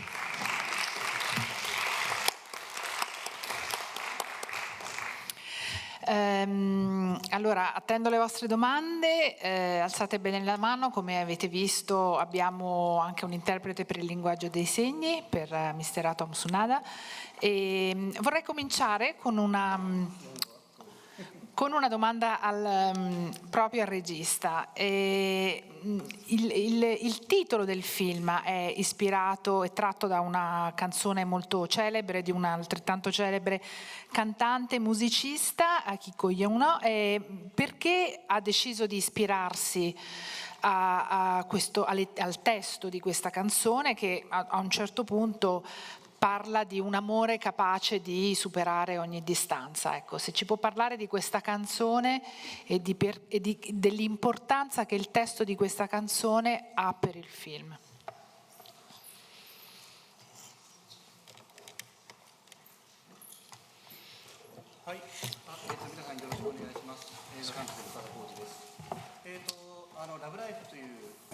Hi, どうも。改めまして、どうも、ハローエブリワン。映画監督の深田浩二です。ラブライフという歌を私は20歳の時に聴きました。だからもう20年前ですね。20年前に、聞いて、もうなんでこの歌で映画を作りたいかと思ったから、もう本当に好きな歌になったからという感覚なんですけど、とにかくこの歌を一番物語のベストのタイミングで映画館で響かせるというのが、もうこの20年間この映画を作り続けたモチベーションの一つです。でただやはり曲もそうなんだけど、歌詞も非常に素晴らしくて、離れていても愛することができるという印象的なフレーズがあるんですけど、ここでやっぱり人と人の距離が問題になるんですね。非常にこれが男女のラブソングということだけではなくて、いろいろな解釈ができる。それは家族かもしれないし、生きてる人と死んでる人の距離かもしれないし、さまざまな距離というものが連想できました。そこから物語をいろいろ膨らませていきました。はい。で、ここの歌、そうですね。はい。そんな感じです。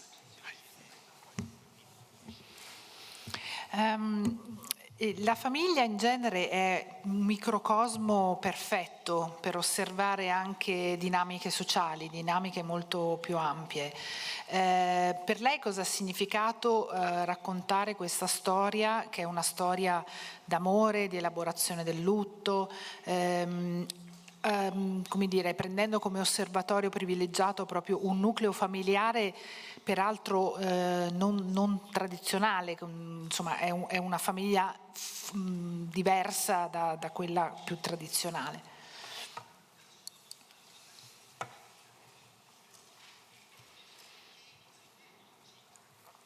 Sì, 私はその映画を描くときにやっぱりよくその家族を描いているというふうに指摘受けるんですけど、家族というのは私にとってメインのモチーフではないと思っています。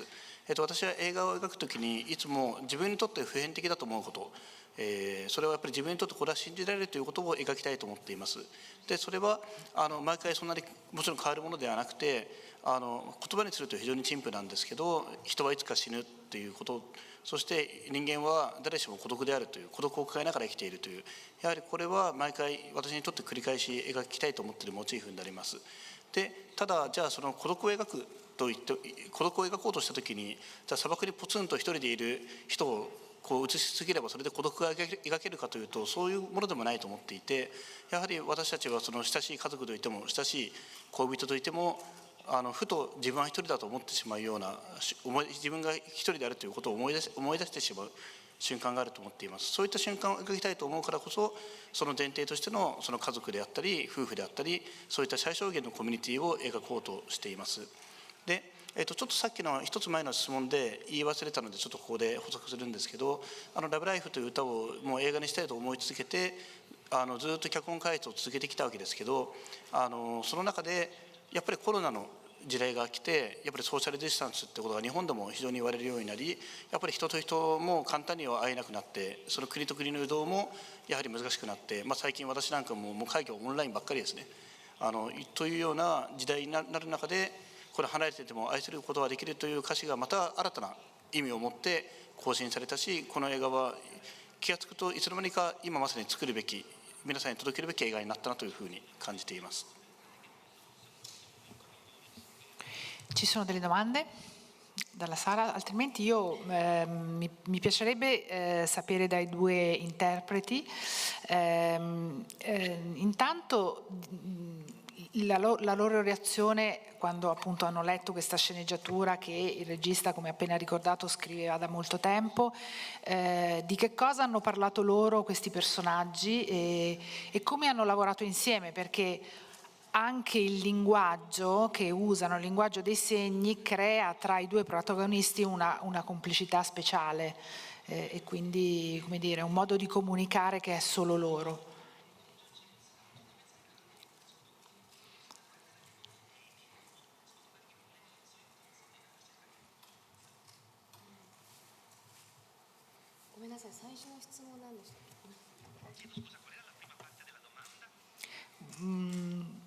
Vuole cominciare magari Fumino Kimura?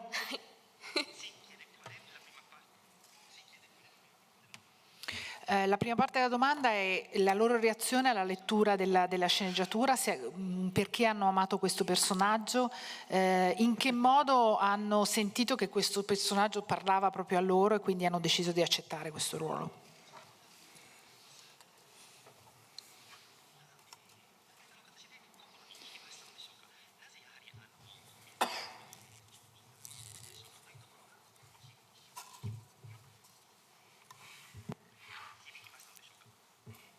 失礼しました。はじめまして、改めまして木村文乃です。私が初めて脚本を読んだ時はまるでとても濃密な小説を読んでるかのような気持ちになりました。一人一人の登場人物が奇をてらってなく、ただ当たり前に普通の人間としての生活を送っている様が、自分が当たり前に見ている世界、友達に見ている世界、そういうふうに思えて、自分の隣にある物語だっていうふうに信じられたことが一番大きかったですね。ごめんなさい、次の質問何でしたっけ？次の質問はこの太鼓と幕が、手話という一つの言語で結びつきますが、そこはどういうふうに向き合いましたか？そうですね。パクさんと手話をするにあたりってことです。そうです。初めてだったんですね、手話を学んだのは。なんですけれども、手話と向き合えば向き合うほど、手話というのは、手の仕草というか動作というか、そういうことではなくて、イタリア語や英語、そういうものと変わらない一つの言語なんだなというふうに思うことができました。例えば、作品の中で妙子と次郎は目を合わせません。でもパクさんとは目を合わせて話をします。それはパクさんがろう者で手話を使って話さなきゃいけない。手話っていうのは、目と目を合わせて表情で体現して、伝える言語になります。だからこそ隠さなくていいありのままの自分の気持ちをパクさんに届けられるという意味で、閉ざされてしまった妙子の心は次郎さんではなくパクによって開かれていったんだろうなというふうに解釈しています。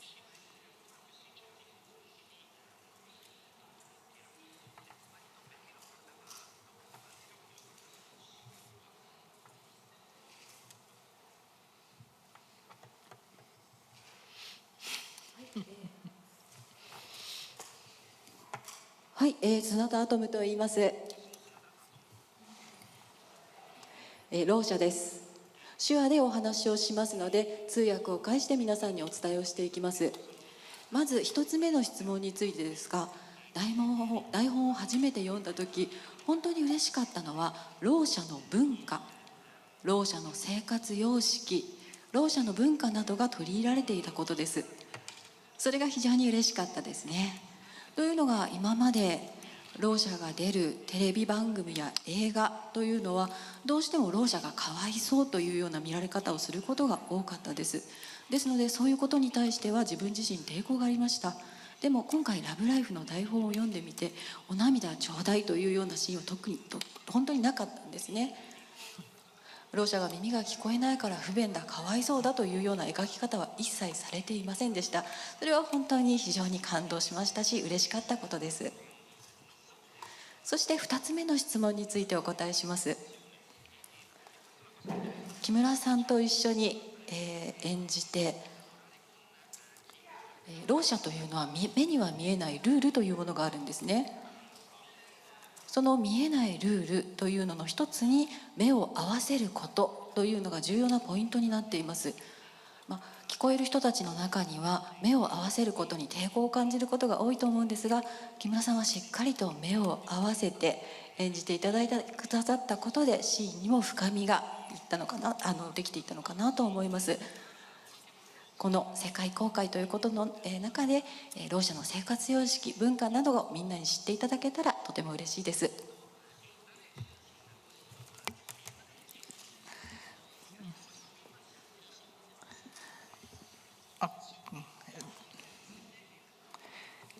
La traduzione va avanti un po'.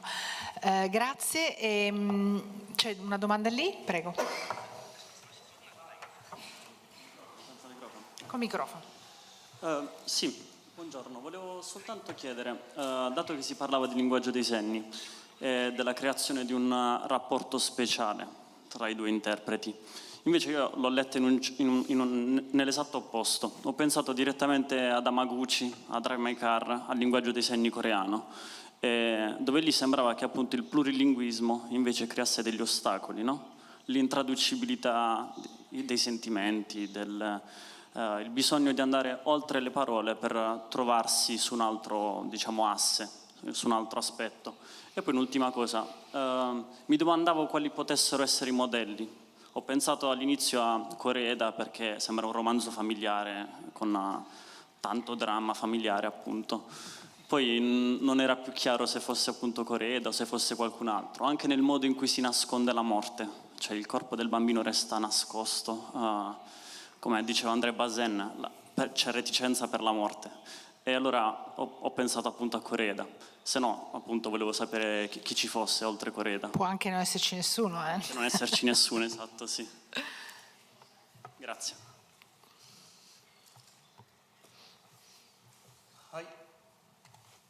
はい、ありがとうございます。浜口監督も是枝監督も非常にリスペクトしている監督たちですが、影響ということでいうと、私はこれまでもう10代の頃から非常に映画オタクというかシネフィルというかだったので、もう今まで何千本という映画を見てきてます。その全ての映画の影響を受けていると思っています。で、手話ということに関して言うと、まず手話というのは一つの言語ですので、今回の作品では特別ではない一つの言語として扱っています。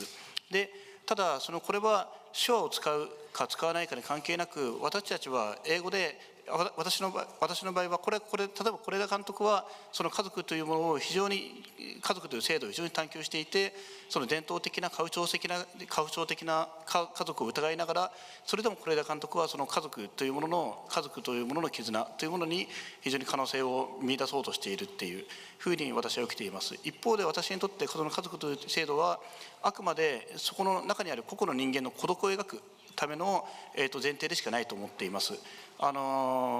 で、私はもう一つの映画の中で人間の孤独っていうものをしっかりとその誰もが抱えている孤独というのを描ければ、もうその映画は成功である、十分であると思っています。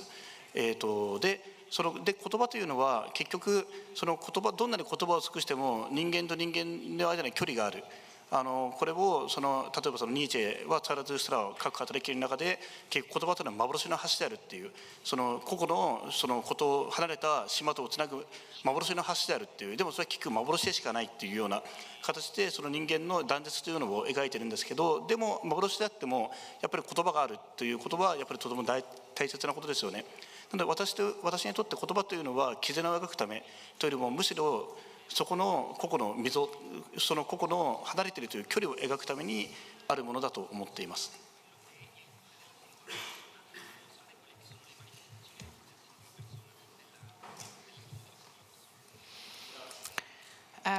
Vorrei chiedere ai produttori di dirci qualcosa sul loro rapporto con il regista, come hanno lavorato insieme e che cosa rappresenta questa storia per loro.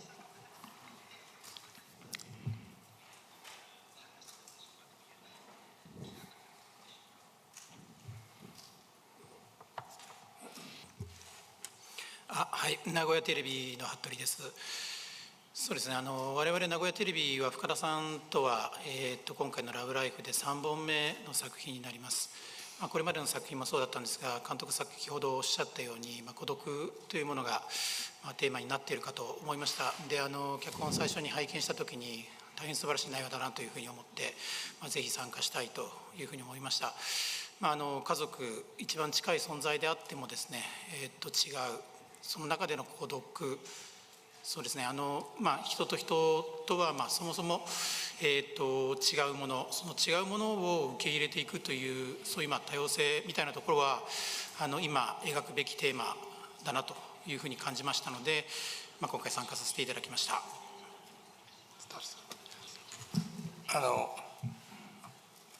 一緒にプロデュースしているフランスのプロダクションのコメディシネマの佐藤です。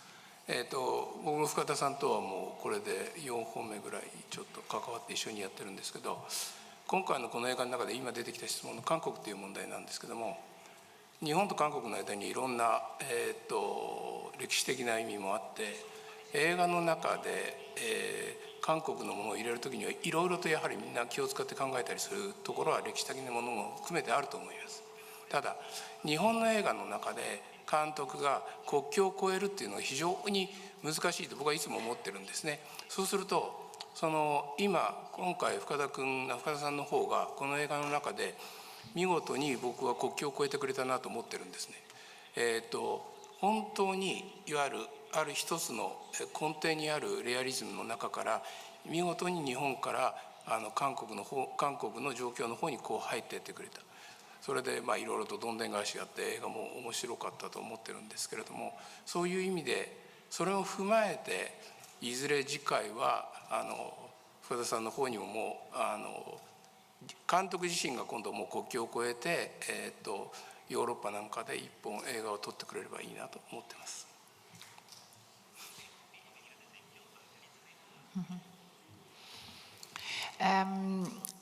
Sì, c'è una domanda qui.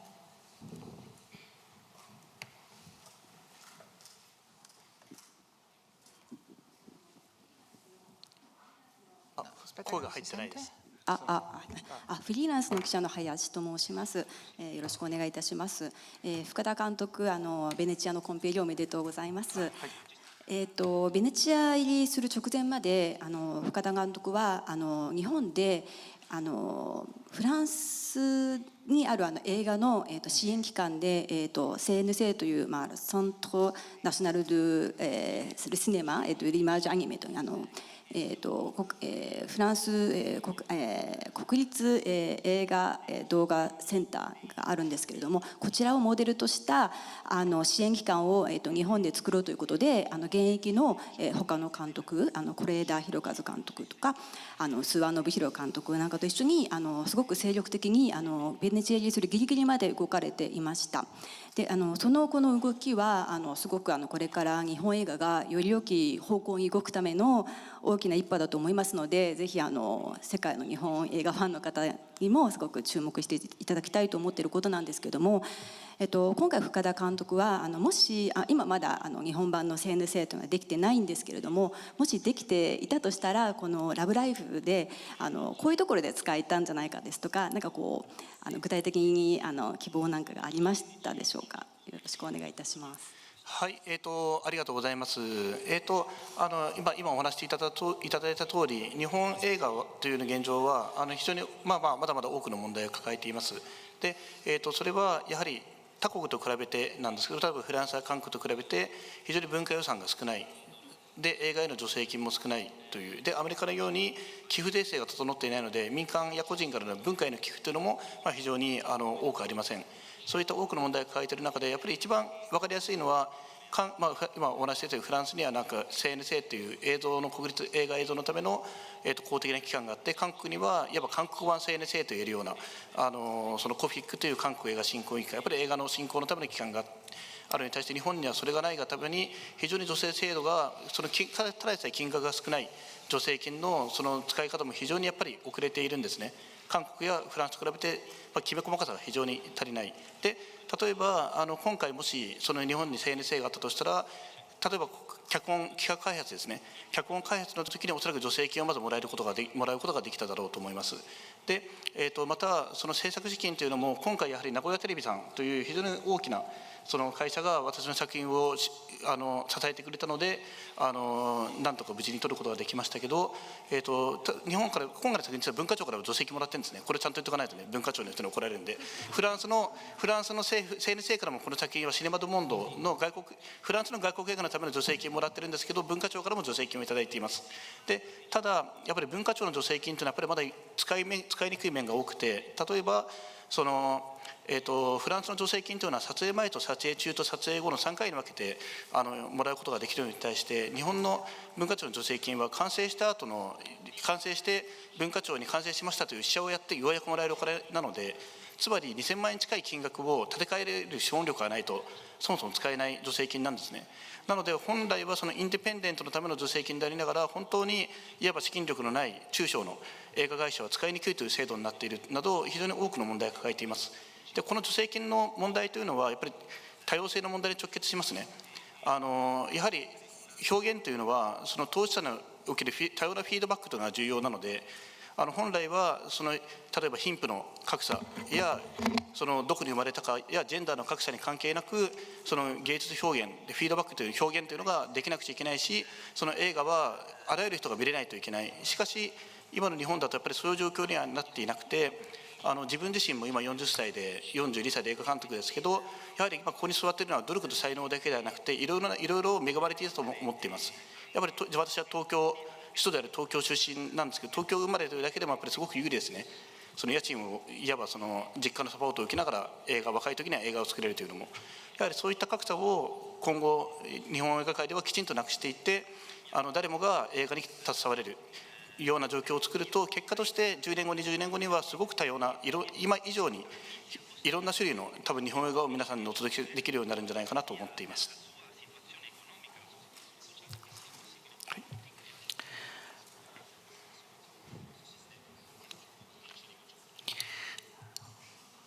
Prego. すみません。共同通信の安藤と言います。今日はどうもありがとうございます。ちょっと今の質問に関連するかと思うんですが、今回23本のコンペ作品の中で、東アジアからはこのラブライフが唯一の作品だと思うんですね。そのことを率直にそのことについてどう思われるかということと、こういう欧米で開催される映画祭でアジアの監督が出品することのハードルとか、アジア作品に注がれる視線に関して何か思うことがあればご意見をお聞かせいただけたらと思います。はい、ありがとうございます。私はその映画というのは異文化への窓だと思っています。映画が誕生して映画を初めてフランスで発明したジョン・リュメール兄弟がまず最初にやったことが、世界中にカメラマンを派遣して映像を撮らせてパリに持ち帰らせたということで非常に象徴的だなと思うんですけど、映画というのは異文化を知るための窓、いわば多様性の入り口だと思っていて、でそういった時にこのヨーロッパの映画祭でこうやってアジア映画がセレクションされて皆さんに届けられるというのは、それだけやっぱり日本に住んでれば、当然日本人というのは非常にマジョリティなんですけど、世界に一歩出ればマイノリティなわけですよね。そういったかそのヨーロッパにおいてマイノリティであるアジア人、あるいはアジア、あるいは日本のその文化というものを映画を通じて知ってもらえるというのはとても重要な役割をやっぱり映画祭というのは果たしていると思っています。で、その中でもちろんアジアの数のアジア映画がもうちょっと増えていけばいいと思ってるんですけど、でもじゃあこれが全部アジア映画になればいいってわけではなくて、やっぱりその多様性の入り口としてこうやってアジア映画が紹介される、何本か入って紹介されるということだけですごく大きな価値を果たしていると思っています。ただここでもしさらにアジアの方で考えるべきは、やっぱりそのヨーロッパの映画祭にアジア映画がセレクションされることによって価値を高めていくっていう、それだけでは多分ダメなんじゃないかということですね。さらに例えばそのアジアで東アジア、東南アジア、そういったそのアジアでもきちんとその映画、例えば映画祭ネットワークとか、今も東京国際映画祭とかプサン映画祭とかありますけど、やはりそのヨーロッパの映画と同じぐらいにその独自のその価値基準を立ち上げて、ちゃんとこれがいい映画なんだということをアジアの方からもきちんと世界に発信していくっていうことができたときに、よりその世界は対等に多様性というものをが実現するんじゃないかなとは思っています。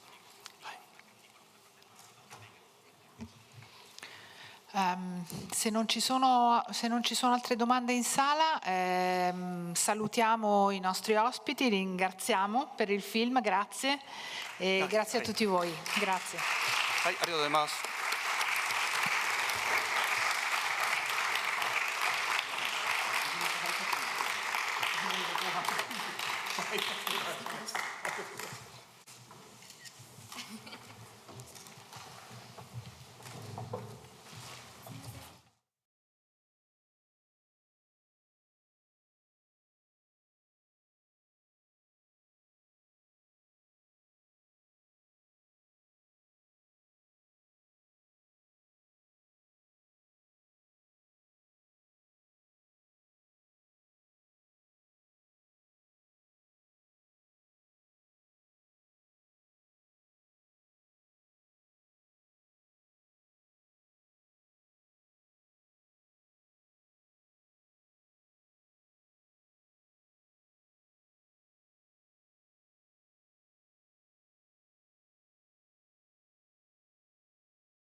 press this? Yes. Okay. Ladies and gentlemen, good afternoon and welcome to the 79th Venice International Film Festival. Welcome specifically to this press conference, which is celebrating the presentation out of competition of the new film by one of our most revered masters that we always like to welcome here in Venice. And I'm very glad to host today the press conference of When the Waves Are Gone, screening out of competition. And I would like to introduce the team that is representing the film here at the press conference today, starting from my extreme left with the Portuguese co-producer Joaquim Sapinho.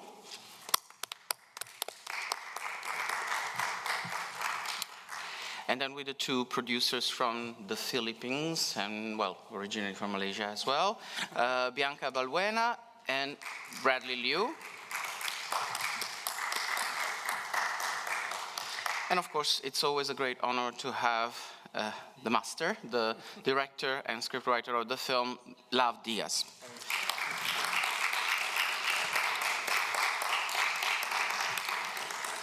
Lav, I would like to start the conversation by asking you a bit more about the background of the film.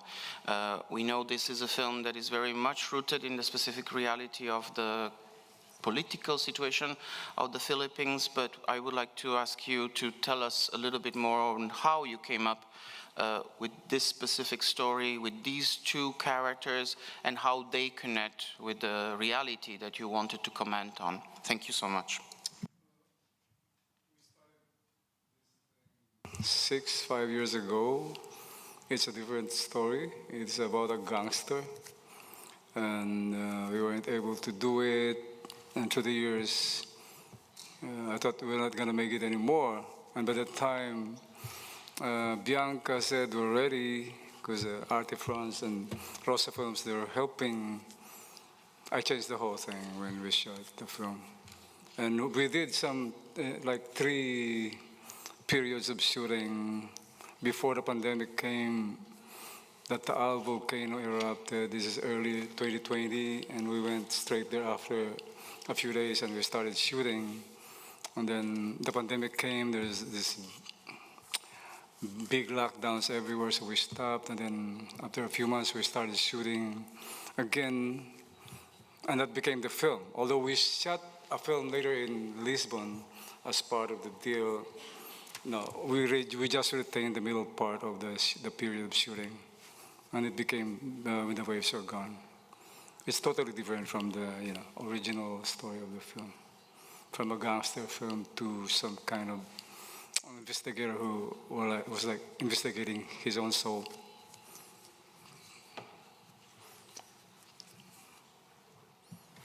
I would like to first ask a question to the producers before I open up the conversation to the floor. Joaquin, Bianca, Bradley, this was the first time that a Lav Diaz film is an official co-production with European countries. We have France, Denmark, and Portugal involved. I would like to ask you a little bit more about the construction, the building of such different kind of a production for a film by a director who is very much used to independence and also to shooting a lot and very fast. I know this film took a bit longer than usual. Can you comment on that? Thank you. I think what's really special about this one is like how Lav started giving us elements to what will eventually be the film.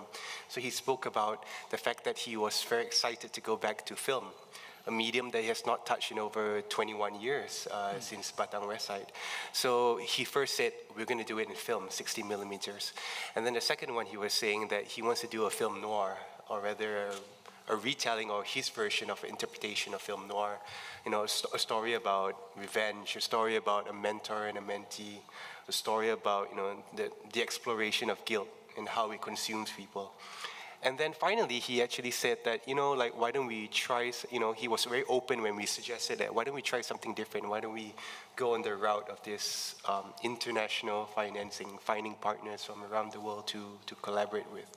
So he trusted Bianca and myself to kind of start this journey of kind of pitching it in markets, kind of pitching it in places. So we started in Hong Kong, going on to Paris, co-production village. And then it kind of naturally progressed from there, where Films Boutique came on board, who was our sales agent, eventually became our French co-producers. And then Arte came on board, and then Snow Globe in Denmark. Of course, Joaquim coming in Rosa Filmes from Portugal. And eventually all these, in Singapore, it's your pictures in Singapore. But I think what was special about it is that it was a very organic progression. It was never like we need to spend money here and we need to do these things there. It was more of like people wanting to work with LAV, trying to bring the vision together and trying to find a different way of financing rather than just, the idea of we'll find some rich person and put money into the film and let's cross our fingers. This was people from different countries believing in the project, in the film, in the story, bringing it to their financing commissions in their own countries, and then getting not just financial but also creative support for the project. So it was a very organic way of going about it, I guess. On our side, I think it was the reasons that LAV didn't have co-productions before are the reasons that we love to work with him. So is unique, is extraordinary, he does what he wants. So we wanted to be part of it. And it's a happy coincidence to be here in Venice, because I think he's like Tintoretto. As the other are doing, thinking about films, planning to do films, he makes the films.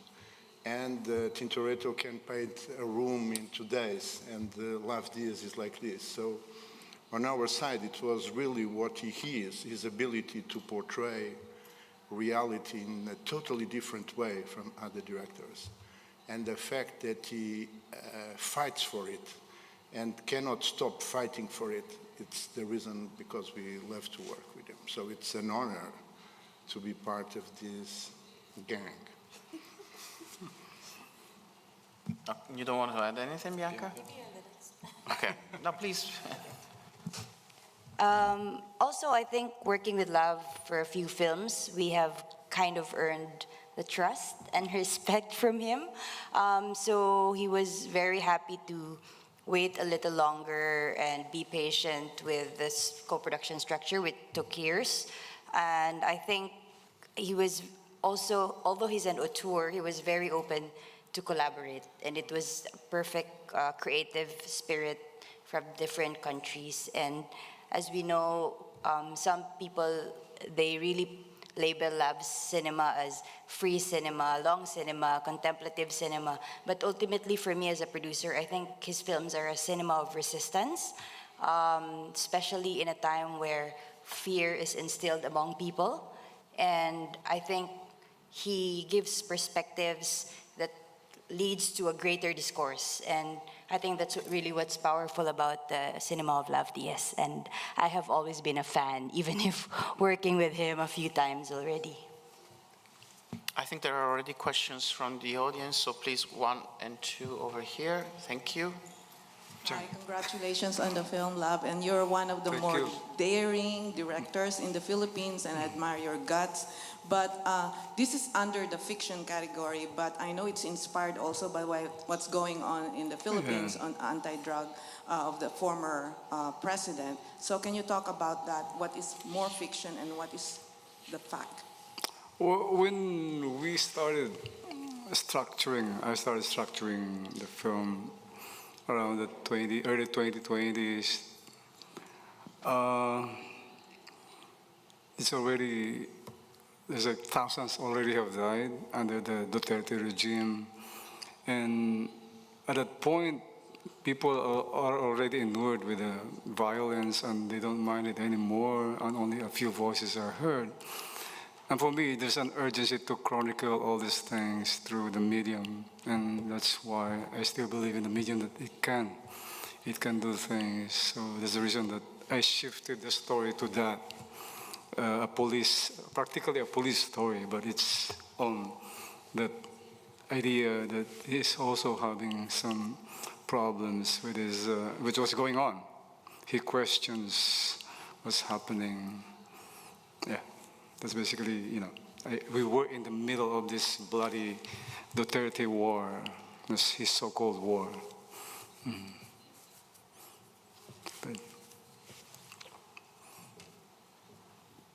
Hi guys, congratulations on the film. Good to see you.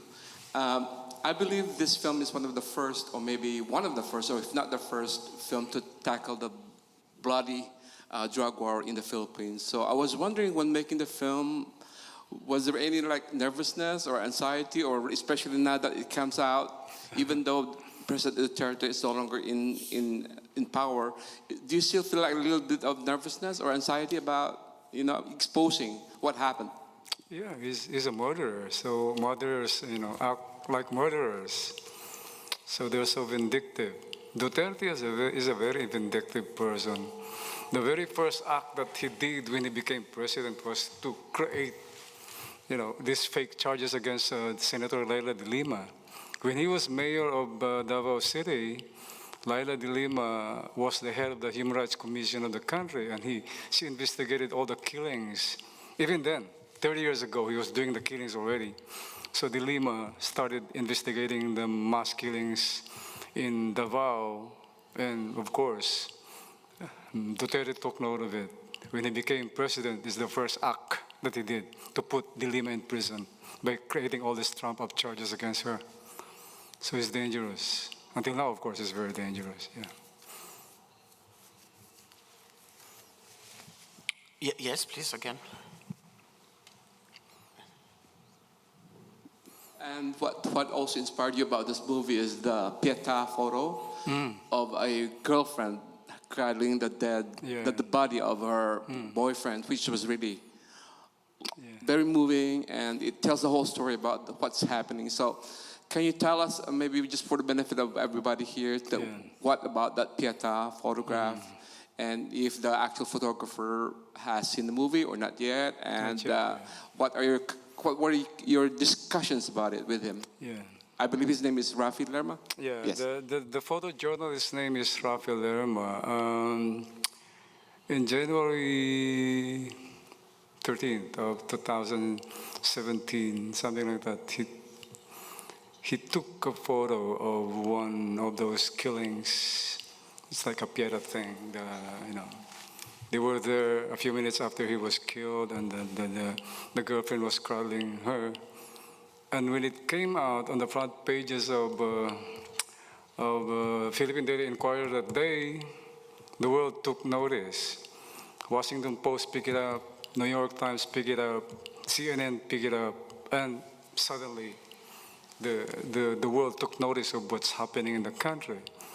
It was a pivotal moment for the war to fight this thing, the murderous campaign of Duterte. And of course, Rafi Lerma was put in the middle part of it, of the action. So I was there then. He was a good, I know Rafi. And in fact, because of that photo,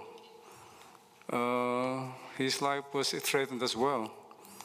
It was inspired. The film was so much inspired by Rafi Lerma's photos, because he was like a witness to what's happening. Every night, there are like 6, 7, 30 killings, and he saw it.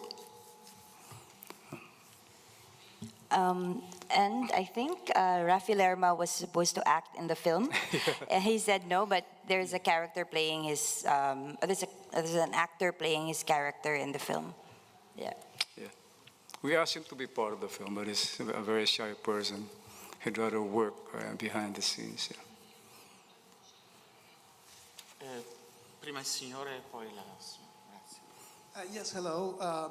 My question is, do you think, what is your sense of the state of Filipino cinema right now? Do you think it's vital? We see some very interesting films coming out also from people, I think, that come behind you and maybe have absorbed something from you. And specifically in what Ms. Malbuena was saying, is there a cinema of resistance? Is cinema, can that be an opposition to the kind of regimes that are happening? Yeah, Philippine cinema is very dynamic. We have young people like them who are like, they produce, at least relevant cinema, and we have a very, very, progressive cinema now. Young people are coming with their works. In fact, there's a film that came out that, it's also tackling this thing. It's called Aswang, and it became very known amongst serious festivals. Yeah, Philippine cinema is okay. Whatever happens, we're okay. We will make cinema from the most entertaining cinema to the most hardcore art films. We're doing it, yeah, in the country. Yeah.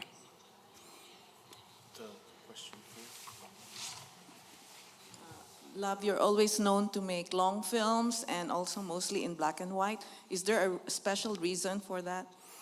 I just want to do it my way. I don't want to be part of the convention of just making it 2 hours, because I always tell people that my cinema is not for the market anyway. Why not do it my way? It's not popcorn anyway. So yeah, black and white. I don't really have a deep theoretical perspective on it, except that I really love black and white. Cinema for me is black and white. I grew up watching a lot of black and whites. Yeah. But in regard to this question, we can say that this film is actually your shortest in a very long time. So can you comment on that? How long is it? It's 3 hours 08 officially. 8 minutes. Yeah. It's actually almost 10 hours. If you put the Lisbon film and the Taal film, but I just took the middle part of the film. This is When the Waves Are Gone. The whole film is 10 hours almost. Yeah. It's a long film actually, but we're doing some kind of a sequel. They're autonomous to each other, so we're shooting in November to complete this thing. Yeah. So we can expect a trilogy or a diptych? No, What is it going to be eventually? They're autonomous from each other. Yeah, you sort of like just 2 films. Yeah. Bradley earlier was mentioning the fact that this is the first time in, about 15, 20 years that you're going back to film, and specifically to 16 millimeters. Can you tell us a little bit more about that, about your desire and your need to go back to using films, and how was it for you on this specific film to use the medium? 2 things. I embraced digital because I'm poor and I couldn't make my films. How can you make a 10-hour film with celluloid?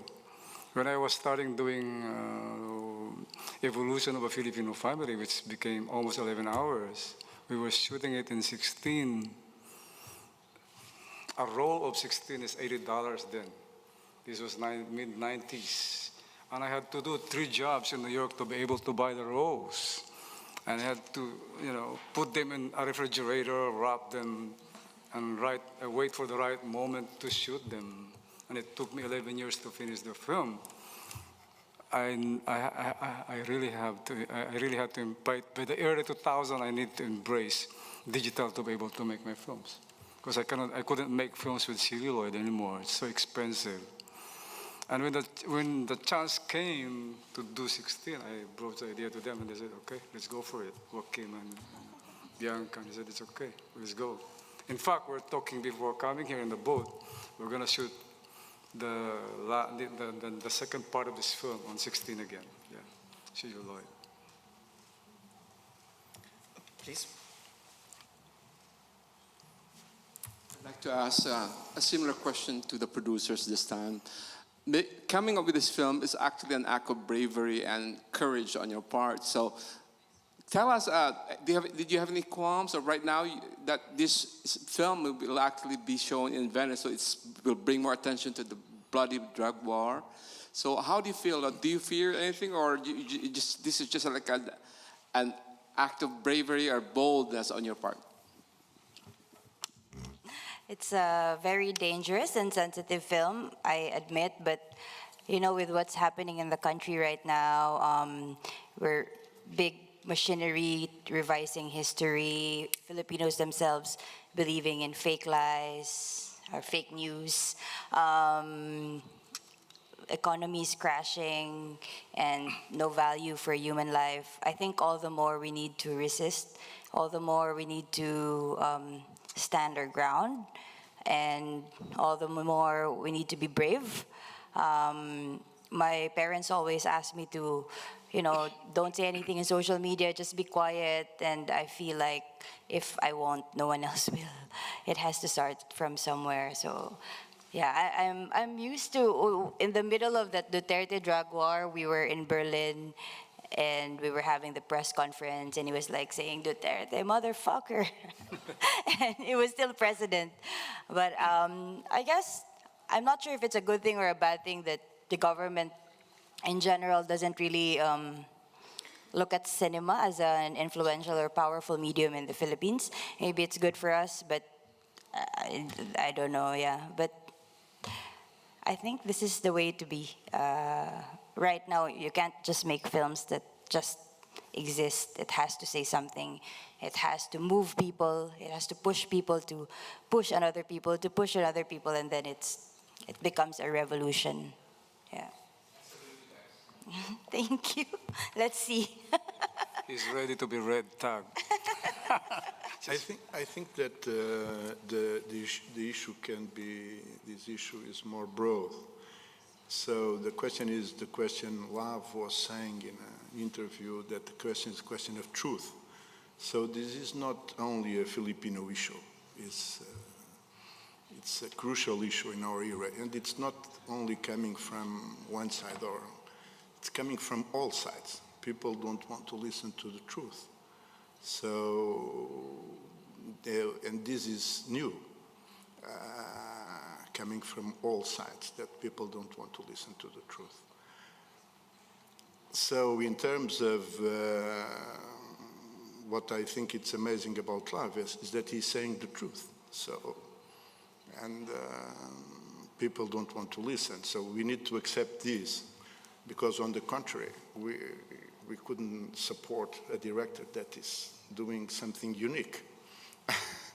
Everybody's trying to compromise from all the sides, and nobody wants to listen to the truth. For instance, in this film, the question is the violence, and people don't want to listen that violence exists. So, so the statement now is as simple as this film. That's why I think this film is so unique also in Lav's career, because it's so dramatic, because it shows us violence almost in a Brechtian way, in which we have to, in the West, we don't want to have Brecht in our memory, because we want to erase violence. But Lav is bringing it again to our faces. What is the consequence? I don't know, but the situation in which the lie comes from all sides in order to solve problems will not work. So. Sì, complimenti per questo film. Per gli spettatori che hanno la pazienza e la fortuna di vederli, credo che insomma, è quasi un'esperienza psichica, perlomeno per me è stato così. Le volevo chiedere una cosa su quello che succede nelle inquadrature. Lei le mette la macchina da presa lì e poi con gli attori come lavora?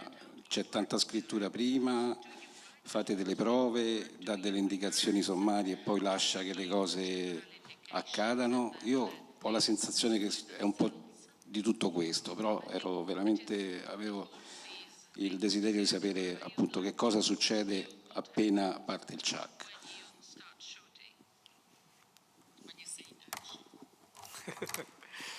He's asking about the process. Yeah, there's a lot of writing during the shoot. Usually I'm writing at night, and then I give them the so-called framework for the day's shoot, the script, and we prepare. We don't rush things, maybe 4 scenes, 2 scenes a day. So we don't follow the conventional schedule of filmmaking where you put a very tight schedule of 7 days or 14 days and they finish it. No. We're like having a picnic, really, with actors, I give them a lot of freedom. I don't want to impose so much, really. It's more of giving them the space. And there will be discourses on the flow of their characters, and they're part of it. Because every day they receive some, all these little things, the verisimilitudes, the nuances that you want, but of course it's them.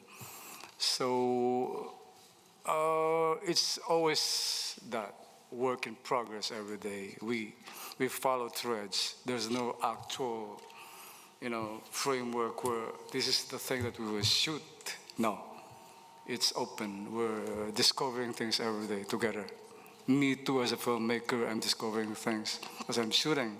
If they give me signs, and there's the so-called nuance, then I will try to follow the thread.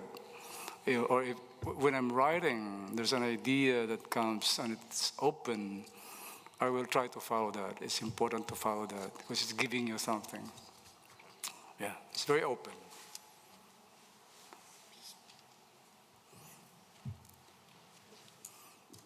Speaking of actors, you got very good performances from John Lloyd Cruz and Ronnie Lazaro. So, especially with Ronnie, you got what we call a very brave performance. He went all out. Yeah. So, tell us about coaching those performances from these two great actors. Yeah, Ronnie's drunk every day. I've known Ronnie for so long. We work in so many films, so I know him. From his wife to his son to everything.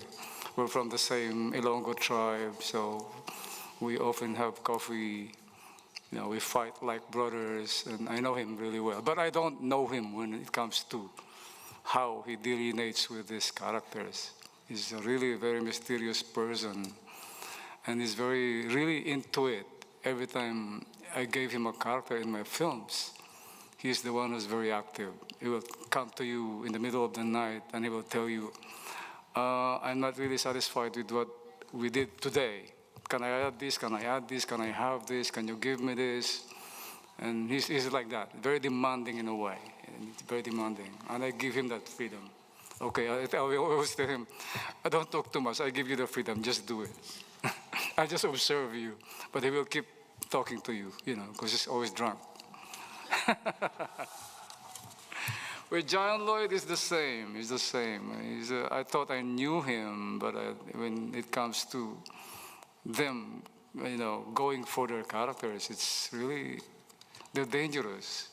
Because John Lloyd Cruz is one of the most popular faces in the country. You think that he's very vain. And I realized that he's not, because when I offered him the role of the transgender, and he's a very macho guy, I asked him to do the role of the transgender in The Woman Who Left, the lion here. He said yes, and it's crazy. He went into it. He went to all the gay bars in Manila. He studied how the transgenders work, live, their nuances, their demeanors. And after 2 months, he said, I'm ready. And he came to the island where we shot the film as a transgender. Nobody knew him. It's like, even young people are throwing stones at him. Yeah, they were saying, bakla, bakla. And there's a case where we were shooting the film in a house. And the owner of the house kept asking, when is John Lloyd coming? She didn't know that the transgender sitting beside her was John Lloyd. That's how perfect he was, in embracing the character. He's great.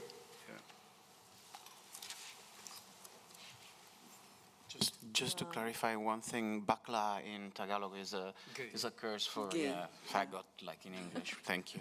So, Love, in the Philippine cinema entertainment business right now, who do you see among the filmmakers will follow your footsteps or is already following your footsteps? I don't really know, but there are so many young people who are making films. They're into their own paths, and you can see some really, promising young people with the way they do their works. Yeah. Love, I have a question that is a general one, actually, about your approach to filmmaking, which is related to this film, but in general to your work. But I was thinking about it while watching this film. Despite the fact that this is, let's say, a film with a bigger budget, with some means coming from Europe, you stayed very coherent to your style. We said earlier that you you stuck to black and white, you stuck to, extended long takes and, this kind of very thick dialogues. And at the same time, what is interesting is that you also stick to a coherence of not looking for perfection. I mean, I feel like your cinema is always something that is caring more about what you're trying to deliver with your means, rather than trying to make things look as best as possible. It's not a criticism, but it feels like, it's like you're trying to achieve something else rather than just beauty or perfection, which is something that sometimes directors are very much concerned with.